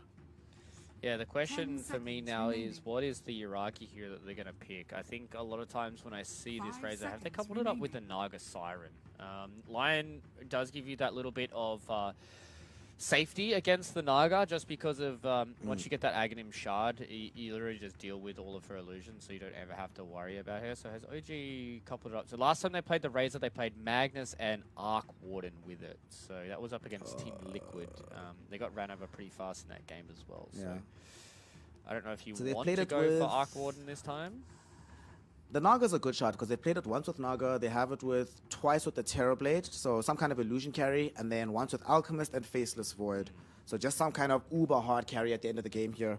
With Morphling and Faceless Void being gone, the other I don't want to see Arc Warden, but I could still see a Sniper emerging from them. RNG don't actually have that much back reach at the moment. They have Lion Blink eventually and Primal Beast Onslaught, but besides that, what do they really have for reaching all the way to the back end of the fight? I don't know. I think this is a good time to be banning Sniper. I'm glad they banned the Monkey King because we've seen the impact that hero can have into the Shadow Fiend lane. But I think now you have to remove ways for OG to beat the Shadow Fiend in the mid game as well. Yeah, and I think the biggest thing for me as well when you see this Omni Knight is you generally kind of reactive a lot of the time, right? Like, yeah, you can be on the front foot and have like an aggressive Guardian Angel, but like you're not using these heroes to get on top of a sniper. So you know who is the one? So RNG are the first ones to be able to pick out of this phase, so I think they might be looking towards the sniper themselves. I think it's a pretty good sniper game this time around. You can kite around the Razor. You don't really have to worry about you know, the Lich's damage, because most of the time you should be kind of away from the team fight, so he can't just get in Sinister Gaze, Ice Spire, and Chain Frost you. So I wouldn't hate to see the sniper come out here from RNG. They've got, you know, at least the Primal Beast that can play in the front line. They've always got the save that can come in from the Omni Knight, and they're being able to link up with the Lion as well. They've got a lot of magical bursts, so if they ever catch anybody out with like a Blink Impale, then they should be able to burst them down relatively quickly. But they will have the response for OG though. Yeah. This is a stressful point to be drafting here for OG. This last ban can determine this game in its entirety. Gotta make sure that you put yourself in the best position to win from this space. I'm wondering now, you mentioned the Sniper, you mentioned the Ember Spirit for Somnus. It's gonna be the Batrider banned away from him. So Somnus can also play the Shadow Fiend and then they get a different core to go into the safe lane. Some Terrorblade or something, which we've seen as an option against Razors in the past. And they don't really have that much overall burst. Like OG, not that great at dealing with illusions themselves. So Ghost could play some Illu carry, and then Somnus occupies the mid with this SF. I mean, they just lost to a mid SF, so it wouldn't be the worst shot in the world. Not much reserve time left here. Maybe if RNG go for the Naga themselves, right? Like, obviously the Link is going to persist through the mirror image, so that's going to be a little bit annoying for you. They do have good ways at least clearing the illusion, so it's not like she's going to have a free time, but accepted this game, being able to stop the Pangolier roll, being able to just get on top of the Tiny, the Avalanche toss combo is never going to kill you as a Naga Siren. The Lich is going to have issues with you as well. Yes, the Frost Shield is a little bit annoying to play around with, but I think it wouldn't be too bad of a shout. We've seen what a lot of these duo cores can do. You also get the reset as well against like the Razor. If he comes in with like a BKB Link, you can just pop the song and walk back. With a Weaver. Ooh, what? Okay. Okay. Did not see this one coming, if I'm going to be completely honest. All right, the game that could determine you going into the upper bracket. I'll be honest, I would not want to rely on Weaver under these circumstances, but if I'm looking at the burst damage of OG, right, it's only really like a super farm Tiny. If I'm looking at the mass amounts of control, it only comes from like Tiny Pango. Maybe if you get yourself caught with the disable of the Lich, with the Sinister Gaze. Overall, Weaver, if he gets farmed enough in the lane, should be able to get off time lapse pretty much every fight. If he ever gets BKB, doesn't really die anymore. Doesn't get caught by this Razor Leash as he just runs away from it very, very easily. So I don't like Weaver right now in the meta, but I can understand why Weaver would emerge in this situation, especially when Somnus is the one that's going to be playing the Shadow Fiend, the actual carry from the mid lane. So they go for a Nakes here as well, so they just want to have a good lane, and they just want to have the Rage to be able to try and play up against the Lion. So Ghost is going to be picking up the Weaver. So there's a few things here with the Weaver, right? As you said, the lane is really, really good. And it's not like they needed a lot of extra damage because you already have the Shadow Fiend. Like when you play these kind of dual cores, you need to have one hero that kind of just gives you a good little mid game. And I think that's what the Weaver is going to be able to provide. Also amps up the Shadow Fiend's damage with the Swarm. They don't have good heroes at killing the Swarm, which is kind of really, really annoying. That's going to be here for OG. Am I willing to put all my faith in a Weaver? I feel like I'm probably going to put a lot of stock in this Somnus Shadow Fiend because I've seen what he's been able to do in the past. This Omni Knight pick I think is really, really good. They have literally no way of dealing with the Guardian Angel. They've got 3 cores that deal physical damage and they don't have any damage outside of that. It's going to really be on Misha to get a lot of work done with his Chain Frost. So I think RNG, if they can keep X-Nova in a good spot with these Guardian Angels, if Ghost is able to get a Lincoln Sphere, get +1 damage item, and they can just focus on keeping Somnus alive in these fights, then it's really good here for RNG. Is it enough for them to force the tiebreakers? I think so. I think RNG can get this one done. But you know, I've doubted OG in the past, and they've proved me wrong. So who really knows? OG have proved many of us wrong in the past. Fluke, don't feel bad about that. However, Somnus on Shadow Fiend and Kaka Lion have buoyed the China hopes many, many, many times in the past as well. So I think RNG is going to be making this one a very entertaining game number 2. I think they're going to be able to edge this one out. However, I'm a bit scared about giving them a Caster's Curse, so I'll be lenient about hyping them up too much. So let's go. OG versus RNG, game number 2, their final game of the group stages. Winner of this gets to proceed potentially into the upper bracket. The loser, well, lower bracket run has never been done before. Might have to be the first team to try and make it happen. So let's see what's going to happen. This time around, RNG, look what happens in this mid lane. The smoke movement is good. X-Nova goes all the way around and gets off a ward without being scouted. Shout out to X-Nova. That's some primo support play we see from the Omni Knight. Yeah, we've seen what happens with these first couple of wards as well, how important they have been, and how important they will be for this lane as well. So we just saw what happened between Somnus and BZM with Shadowfiend versus Pangolier. The question is, can Somnus do the same thing to BZM? There was obviously a lot of rotations that came in from the entirety of OG. This time around, RNG, they have a much more active support. They've got a Lion who can make these rotations, who can always make a TP support play as well. Omni Knight can always just TP in to save the Shadowfiend. He's never going to be able to be aggressive, though.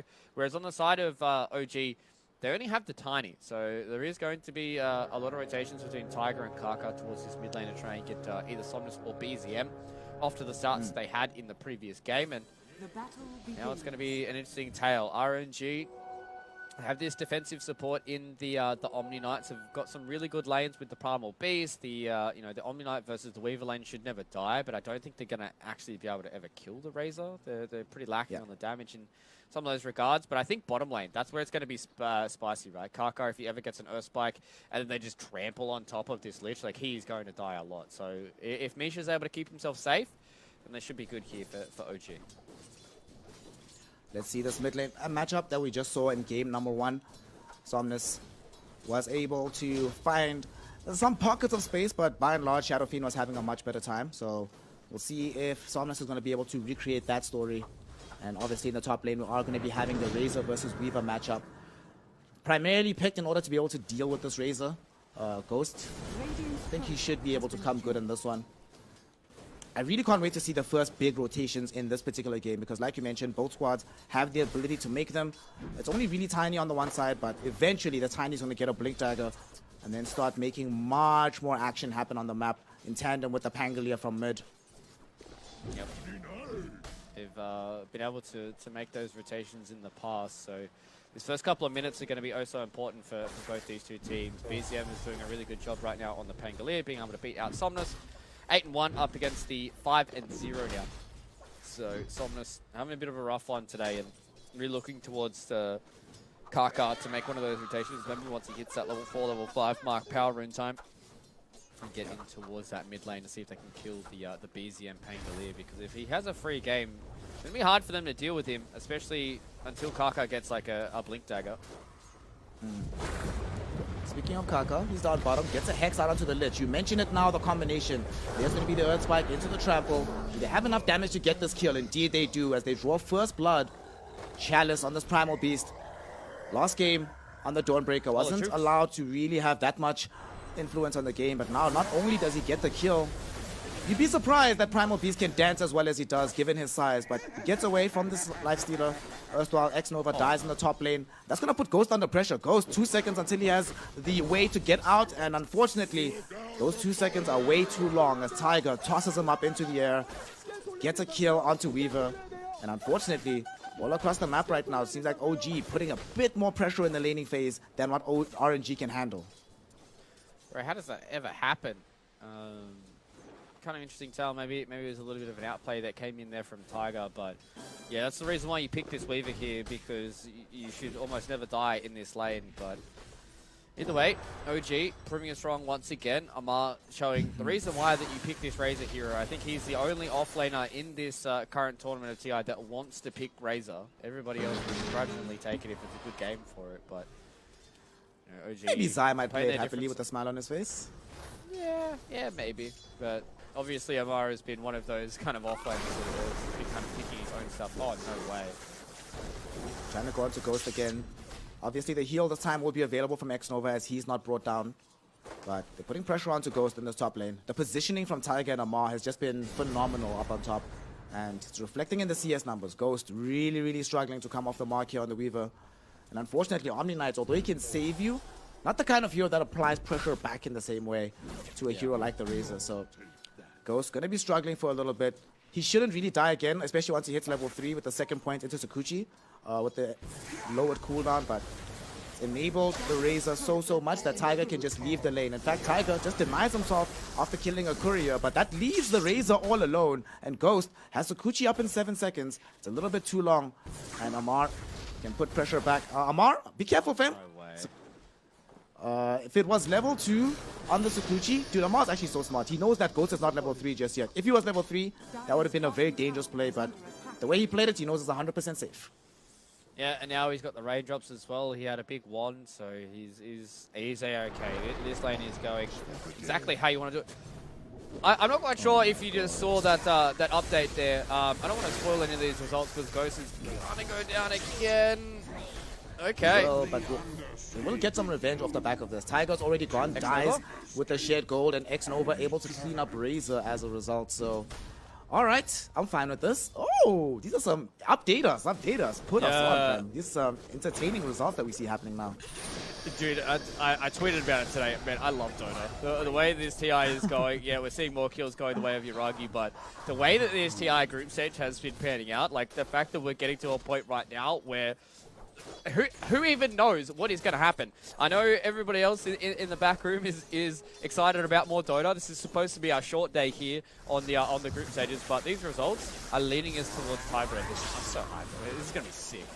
But we have to start talking about this game here, though, Snare. We have to can't get ahead of ourselves. That's going to be later for today. We have to start talking about this game. This game's going really, really well for OG. The fact that Amar is at this point now where he's level 4, he's getting closer towards his first set of items with this with these treads coming in. X-Nova really hasn't been able to help this lane out all too much, and Weaver is another one of those heroes that, as a carry, I think the way that Weaver's been playing these lanes is he tries to dominate them early, but just really hasn't been able to here on Ghost. So I think maybe RNG need to make an early rotation here with Chalice and Kaka, send their heroes up towards top. If they can kill Amar, they can give a bit of space to Ghost, and then they can transition that in towards the mid lane where power runes are spawning. Yep. 6 minutes into the game, power runes. Somnus actually might be in a bit of danger here.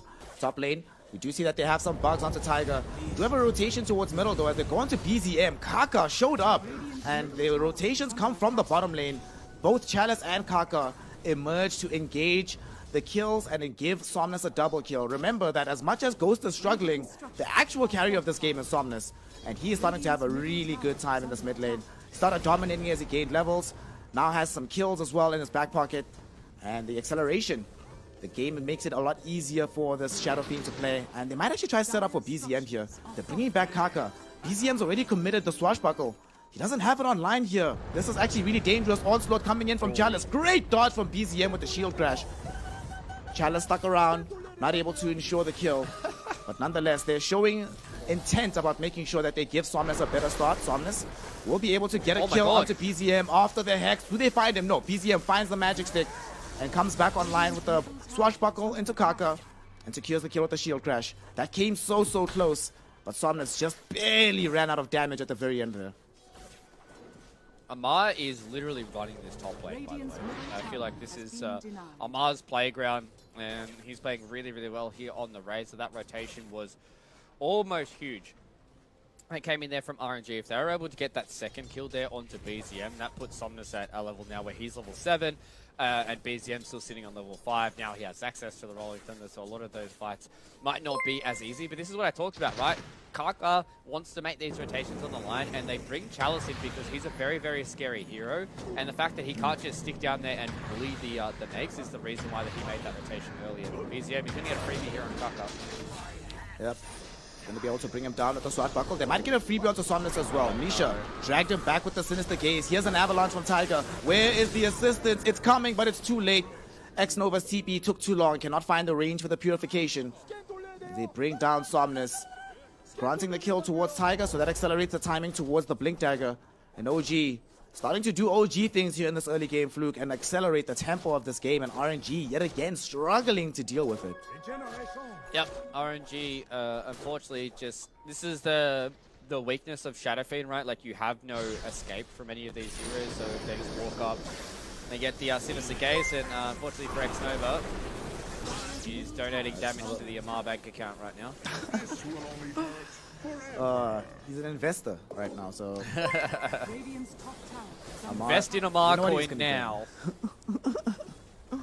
the ATF coin.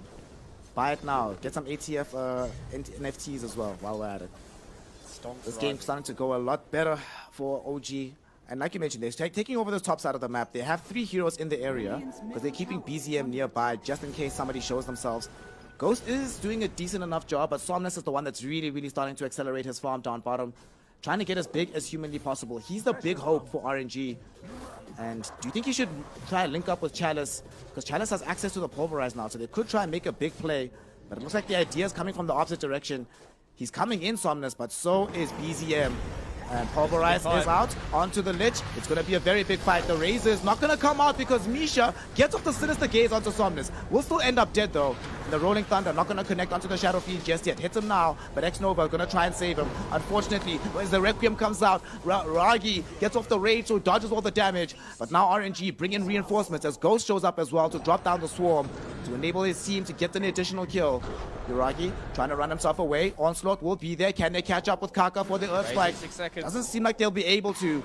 And Rage back online soon, but the Pulverize comes back faster, and the follow-up with the Chain Disable and the burst damage of Somnus, they're able to bring down the lifesteal of Uragi. This fight started at the Tier 1 tower bottom. It ends near the Tier 1 tower middle. But RNG finally able to take a fight for themselves. Yeah, I thought that fight was going to get a little bit spicy there. It's very hard for them to try and play around like the Rage and the Rolling Thunder because they just don't have the damage outside of you know, their spells right now. But I think RNG did a really good job. They kept Somnus alive. They transitioned in with the Pulverize. They're doing a good job at abusing Primal Beast. I think that's the biggest thing for me. Primal Beast is one of those heroes that is going to be constantly going forward and constantly using their low cooldown spells to just keep going and trying to get this advantage early on. And Chalice is just proving right now why this Primal Beast hero is a hero in the International 11 that has so much priority on it. And at least the thing is for OG is on marksman farming, so he's completely taken over top.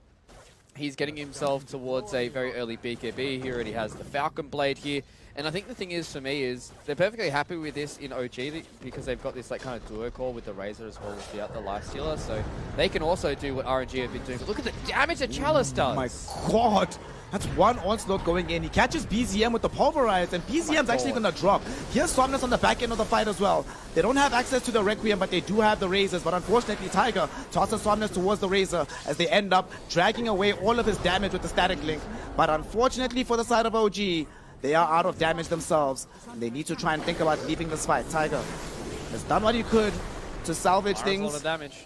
Drops down an Avalanche, but here comes Ghost as well. Drop down the Swarm Bugs to connect onto 2. Tiger chase behind the Tier 1 tower. The right click's not going to be enough to kill him, but they are enough to zone him back so he cannot assist Amar.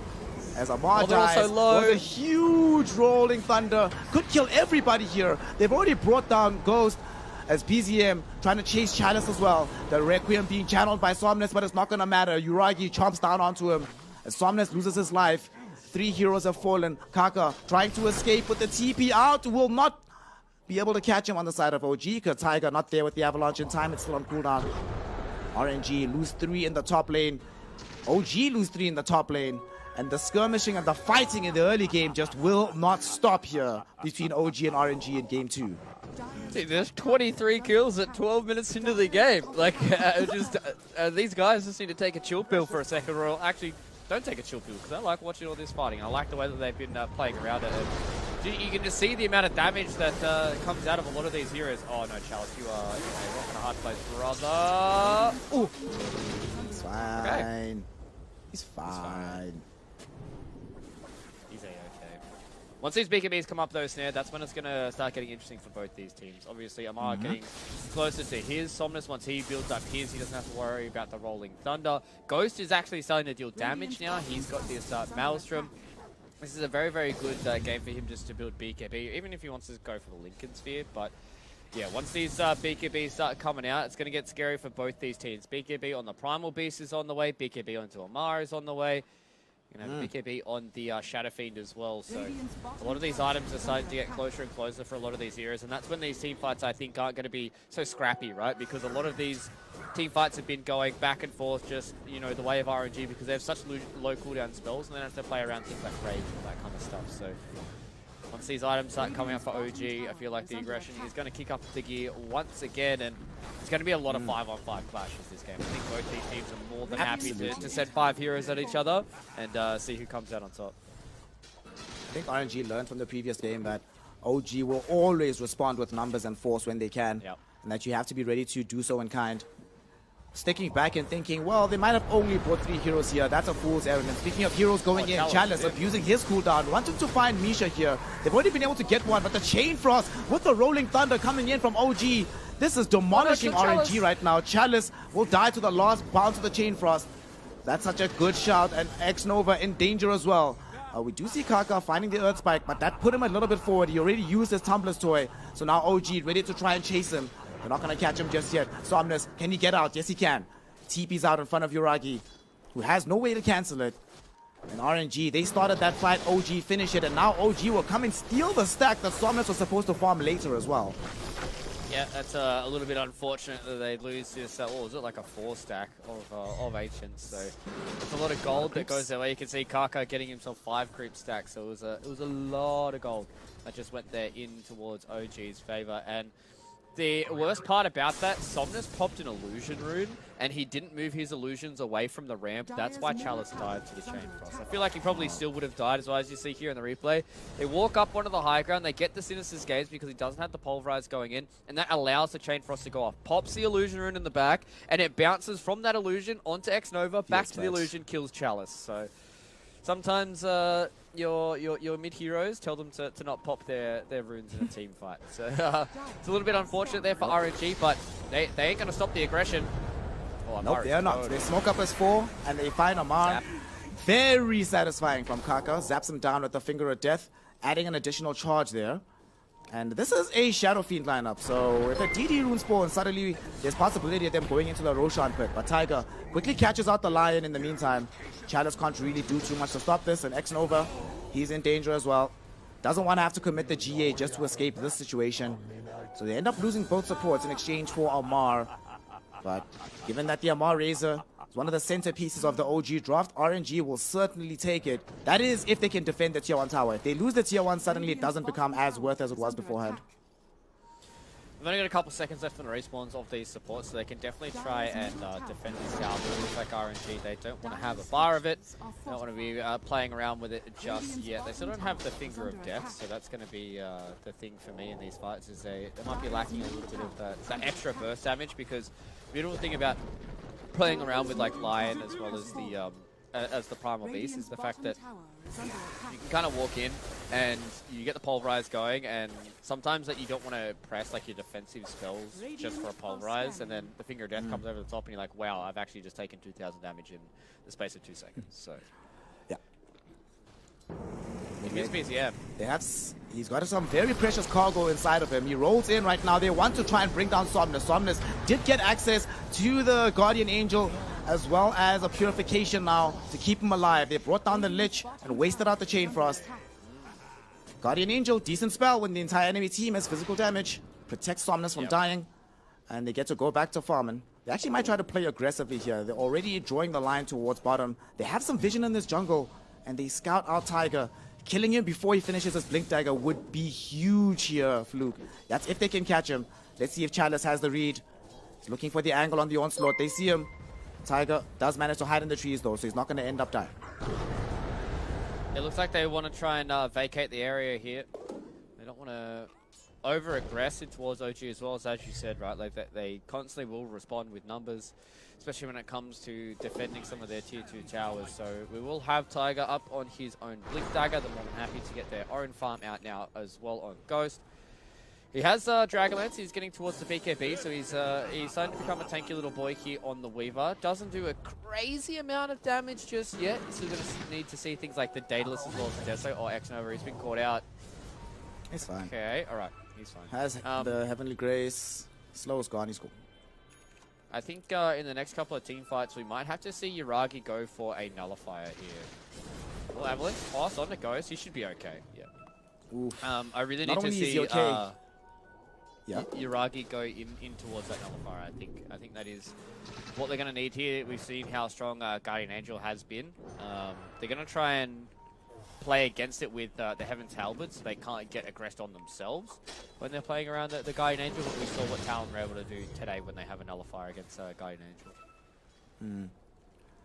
Both teams have these Blink Daggers available on their Pass 4 supports. Ghost revealed the Blink onto Tiger, but I'm not sure if they've scouted that Kaka has a Blink as well, so they could try and make a big smoke play from the side of RNG. Running headlong through the top lane. Ghost gets caught, sinister gates to start things off. Kaka tries to bail him out, but he's just going to eat most of the damage instead. Kaka, will he die here as the Rolling Thunder chases after Ghost and they catch him with BZM, bringing him down with the swashbuckle. 2 heroes already gone. X-Nova, he's getting brought down as well. There will be a pretty big Requiem coming in from Somnus, but it's a defensive Requiem here, Fluke. He just TPs out, utilizing the 9-second BKB charge to escape as Chalice forced to onslaught into the trees. And OG, they bait RNG into an awkward position. It felt like RNG were really antsy to use that Blink Dagger, but unfortunately it ends up biting them in the backside. Yep, just a good use of vision there as well from OG. They had this Sentry Ward as well as the Observer Ward combination. They just walk in straight away, Sinister Gaze. The biggest thing for me as well here is Kaka hexed up onto the Tiny, so there was still a full duration Sinister's Gaze that went onto Ghost. And because they knew that there was no time lapse from the previous fight where he time lapsed up against the Blink Dagger reveal on Tiger, it was a pretty straightforward fight for them. The Requiem was good from Somnus, but it's just a Requiem to run away, right? And that's never what you want to see for RNG. If you're an RNG fan, you want to see them get Requiem to get a Rampage. So it's on how it worked so far, and OG did a really good job to kind of pull this game from, I felt was a pretty even game state, and now they get themselves a little bit of this extra advantage. Yuragi, once again, continuing to farm up. He's got a Basher up now as well, getting towards that Heaven's Halberd, and OG is starting to get to the point now where their heroes are going to be very, very hard to deal with, and I think this Lifestealer is going to be a bit of an issue for RNG to try and deal with. You were mentioning earlier that they need the BKB as well on Ghost. They went into that fight without any defensive items available for the Weaver, nor having the defensive spell, so it made it a lot easier to kill him. Hope they don't end up in that situation again, but OG gonna try force it as they smoke up, heading into the jungle. They come across Chalice. Oh, this is just before he finishes off the BKB as well. They also found Kaka, Tiger, finding the Lion in the trees, bringing him back to the squad, and they pick up both of these heroes right in front of the Roshan pit. 2 for nothing. Yuragi and the gang are like, well, no one's gonna stop us. The 2 heroes were most afraid of stopping us are dead, so there's nothing to stop us from having a small little date with the big man and say what's up to Roshan. Yeah, there's going to be a free rotation now for the side of OG. It was a good rotation. They made their way towards the top side of the map. They saw that Kaka was dealing with their vision. And they know that they have basically full control of the Dire Star jungle. So OG are just doing a really, really good job of just macro moving around the map, right? Like they've got really good heroes that constantly being able to fight as long as they're able to force out, you know, some of these big ultimates that come in from the side of RNG. And it should be a good way for them to start to win these team fights. They've got a lot of low cooldown stuff. They only really have to rely on their BKBs in these team fights. But when they're catching out heroes like Chalice and Kaka together, it makes it pretty simple for them. Now RNG. Ghost. Oh, okay. X-Nova's there. Tiger. Didn't even bother with the tossback. I think if Yuragi or Amar were closer by, he might have tried. But he's also like, this guy probably has time lapse. It's fine. Lets him go. And that'll allow Ghost to get closer to finishing off his BKB while Somnus keeping the pressure down bottom. This is still the carry player for RNG in this situation, still the win condition. So let's talk about him, right? There are double halberds available now for Yuragi and Amar. He only has 1 BKB. There's no 4-stars on his lineup. How do they get Somnus strong enough to contest against both of these carries on the enemy team? I think they need to try and just get a little bit of counter initiation, right? I think they need to wait until OG aggress onto him, and they're doing it right now. The aggression did come. Somnus, can he get out of here is the question. BKB TP out with the GA to help. It will be allowed. They do manage to burst down X-Nova, but Kaka does escape. That was also the committal of the Guardian Angel in that situation. So they put pressure on the tier 2. They almost killed it down bottom. I suppose losing X-Nova in exchange for dragging the entire OG lineup down to the bottom lane instead of playing in the top side of the map where they were in danger of sieging the tier 2. I suppose it's acceptable. It's not great. You have to pop a BKB. You don't have GA anymore, so you have to be very careful. And OG just come at you. Okay, never mind. It's not great anymore. This kind of sucks. OG way too good at reading the timings that they're strong. And Tiger blinking forward, going on to Chalice. But Chalice has BKB now, so they might be able to bring down Tiger. But unfortunately, Kaka cannot find the full spell of the ultimate with the finger. Ends up dead instead. So support for support, traded out. BCM now getting involved in the fray. Drops down the shield crash onto Chalice as they drag back this Primal Beast with the Sinister Gaze. Not enough to kill just yet. Ghost also unleashes his BKB. He showed up, but wasn't able to dish out enough damage to actually kill anybody. So it's just a 1-1 here behind the tier 2 tower. What do we make of this here, Fluke? Who walks away with their head held high? I definitely feel like RNG are pretty happy that they got themselves at least one kill with the fact that they don't have Guardian Angel, but it's really not boding well when they have to pop all those BKBs, Requiem, as well as Guardian Angel just so they can keep you away from people. There is the Aegis that's still on Yuragi though, so that's the reason why they don't want to try and get one of these team fights going. I think in the next 2 minutes, once this Aegis does disappear and they've got Guardian Angel once again, they might try and go for the same play. They park Somnus down in this bottom side of the map. He's going to have BKB Requiem to play around with. And if OG tries to aggress on towards the Shadow Fiend, they can turn around with the Guardian Angel if he pops his BKB. Maybe they can get this fight going in their favor. They can kill 1 to 2 of these heroes. But OG, they've got a lot of spells and they've got a lot of stuff to play around with. It's very hard to play into this Lich hero, I think is the scariest part. Like, trying to walk forward into a Chain Frost when he's got an Ice Spire down. Not only is the Ice Spire great in and of itself, like if few of these bounces just goes onto like Kaka, like he's gonna take half HP just from like 2 bounces of the Chain Frost. It's gonna be hard to play the game. So it's the gaze from Nisha. They're going out onto this Weaver. Ghost, can he time-lapse back? Yes, he can. Chalice in the meantime goes forward with his BKB and is able to bring down Misha, but unfortunately for him, he's right next to Amar, who gets him killed with the Eye of the Storm damage, and X-Nova can't save Weaver. Ghost didn't have any way to survive that one, and now they catch up to X-Nova and kill him off as well. Oh no, this is not supposed to be how it goes.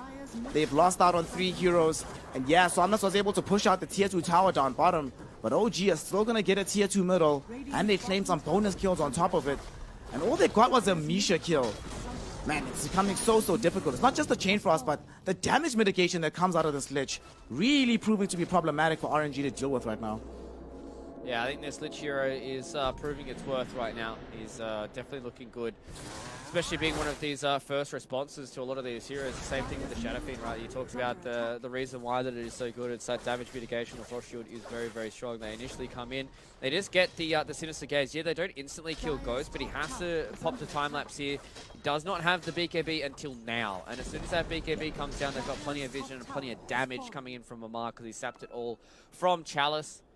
And it's just very hard for RNG to try and get these fights going, and you can see that Misha's having a good time here to be able to just catch out Ghost, and this is the reason why, you know, when we saw this Weaver coming out for RNG, we weren't ecstatic about it, right? Like, it feels like this hero doesn't have that much damage, and it's very, very easy to try and catch it out, right? Like, I think maybe Ghost needs to go back for a Lincoln Sphere, but then that still feels kind of bad if he has like Lincoln Sphere, Maelstrom, and BKB as these like 3 items. It really doesn't mean that he can do all too much. You can see there with the damage done that he's still well behind a lot of his counterparts across the entire map. So OG, they're in a good spot here, and I think if they can get a pretty convincing fight, if they can take down Ghost one more time, take Chalice down as well, don't really see much hope here left for RNG.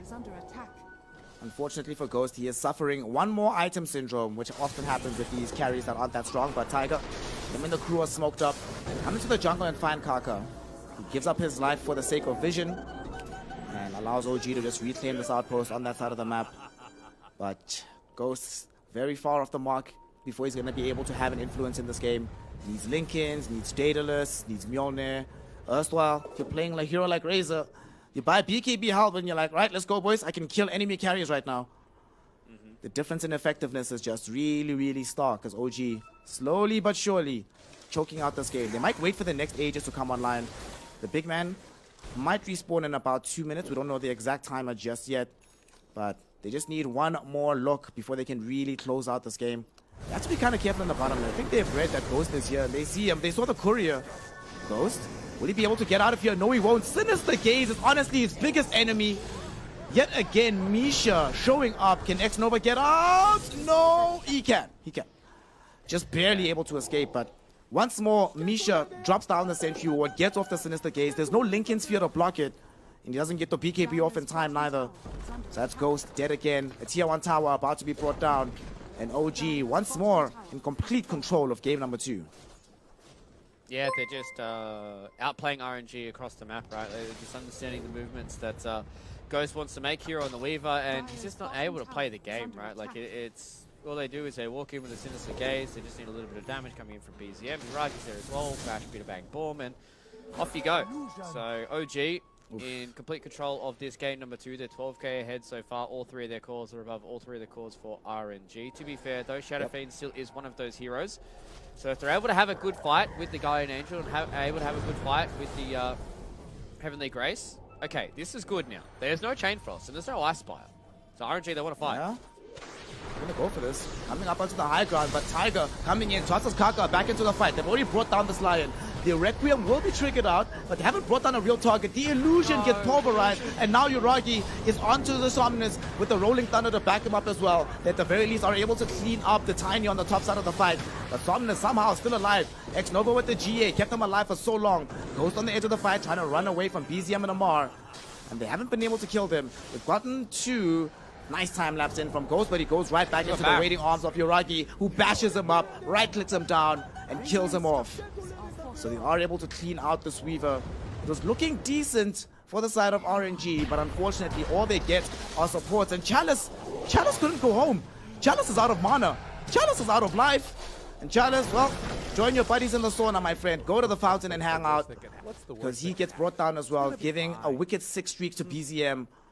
Man, RNG really struggling. Even in moments where it's supposed to be a potential window of opportunity, Fluke, they just still can't make it happen, unfortunately. Yep. Still can't make it happen. Unfortunately, I think they're just a little bit too far behind the 8 ball.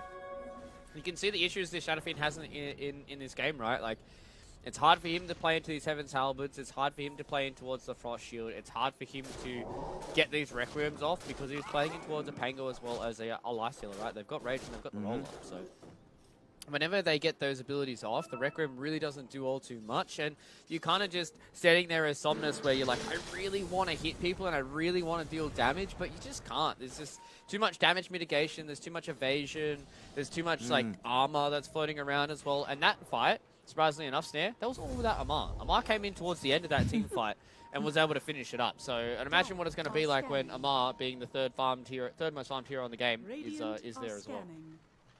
Speaking of Amar, they're trying to gank him. There's a big squad trying to chase, but they don't actually end up finding him. Oh my god, look at this. The big man's online. Oh, don't leave, don't leave, don't leave! No! Oh, heartbreak. The Roshan just respawned as they left the pit. They could potentially have gone in for a steal. They've just picked up an MKB for Somnus, and they still have access to the Sakuchi Swarm Bugs. They could have put that on the Roshan, maybe had a quick little play, steal away the Aegis and the Shard before OG can kind of backtrack into it. But now with this pause, I'm pretty sure OG can start thinking, where are they right now? We don't see anybody on the inside this high ground on the triangle. Nobody's defending the tier 2 bottom.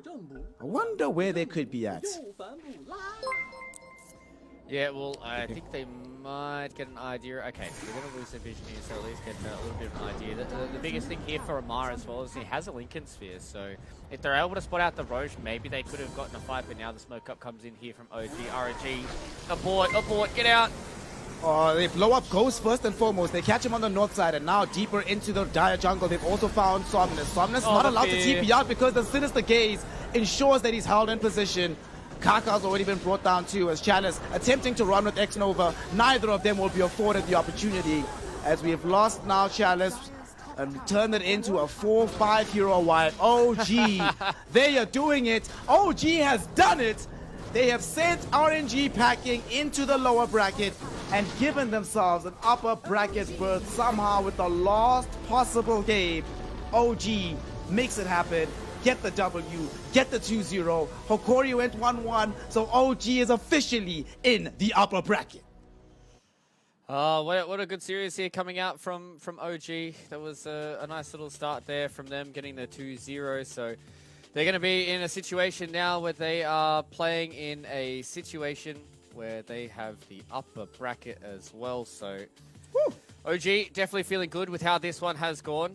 Unfortunately for them, that it is going to be a upper bracket berth and a lower bracket berth for Royal Never Give Up. It is quite depressing considering the start that these guys had here, but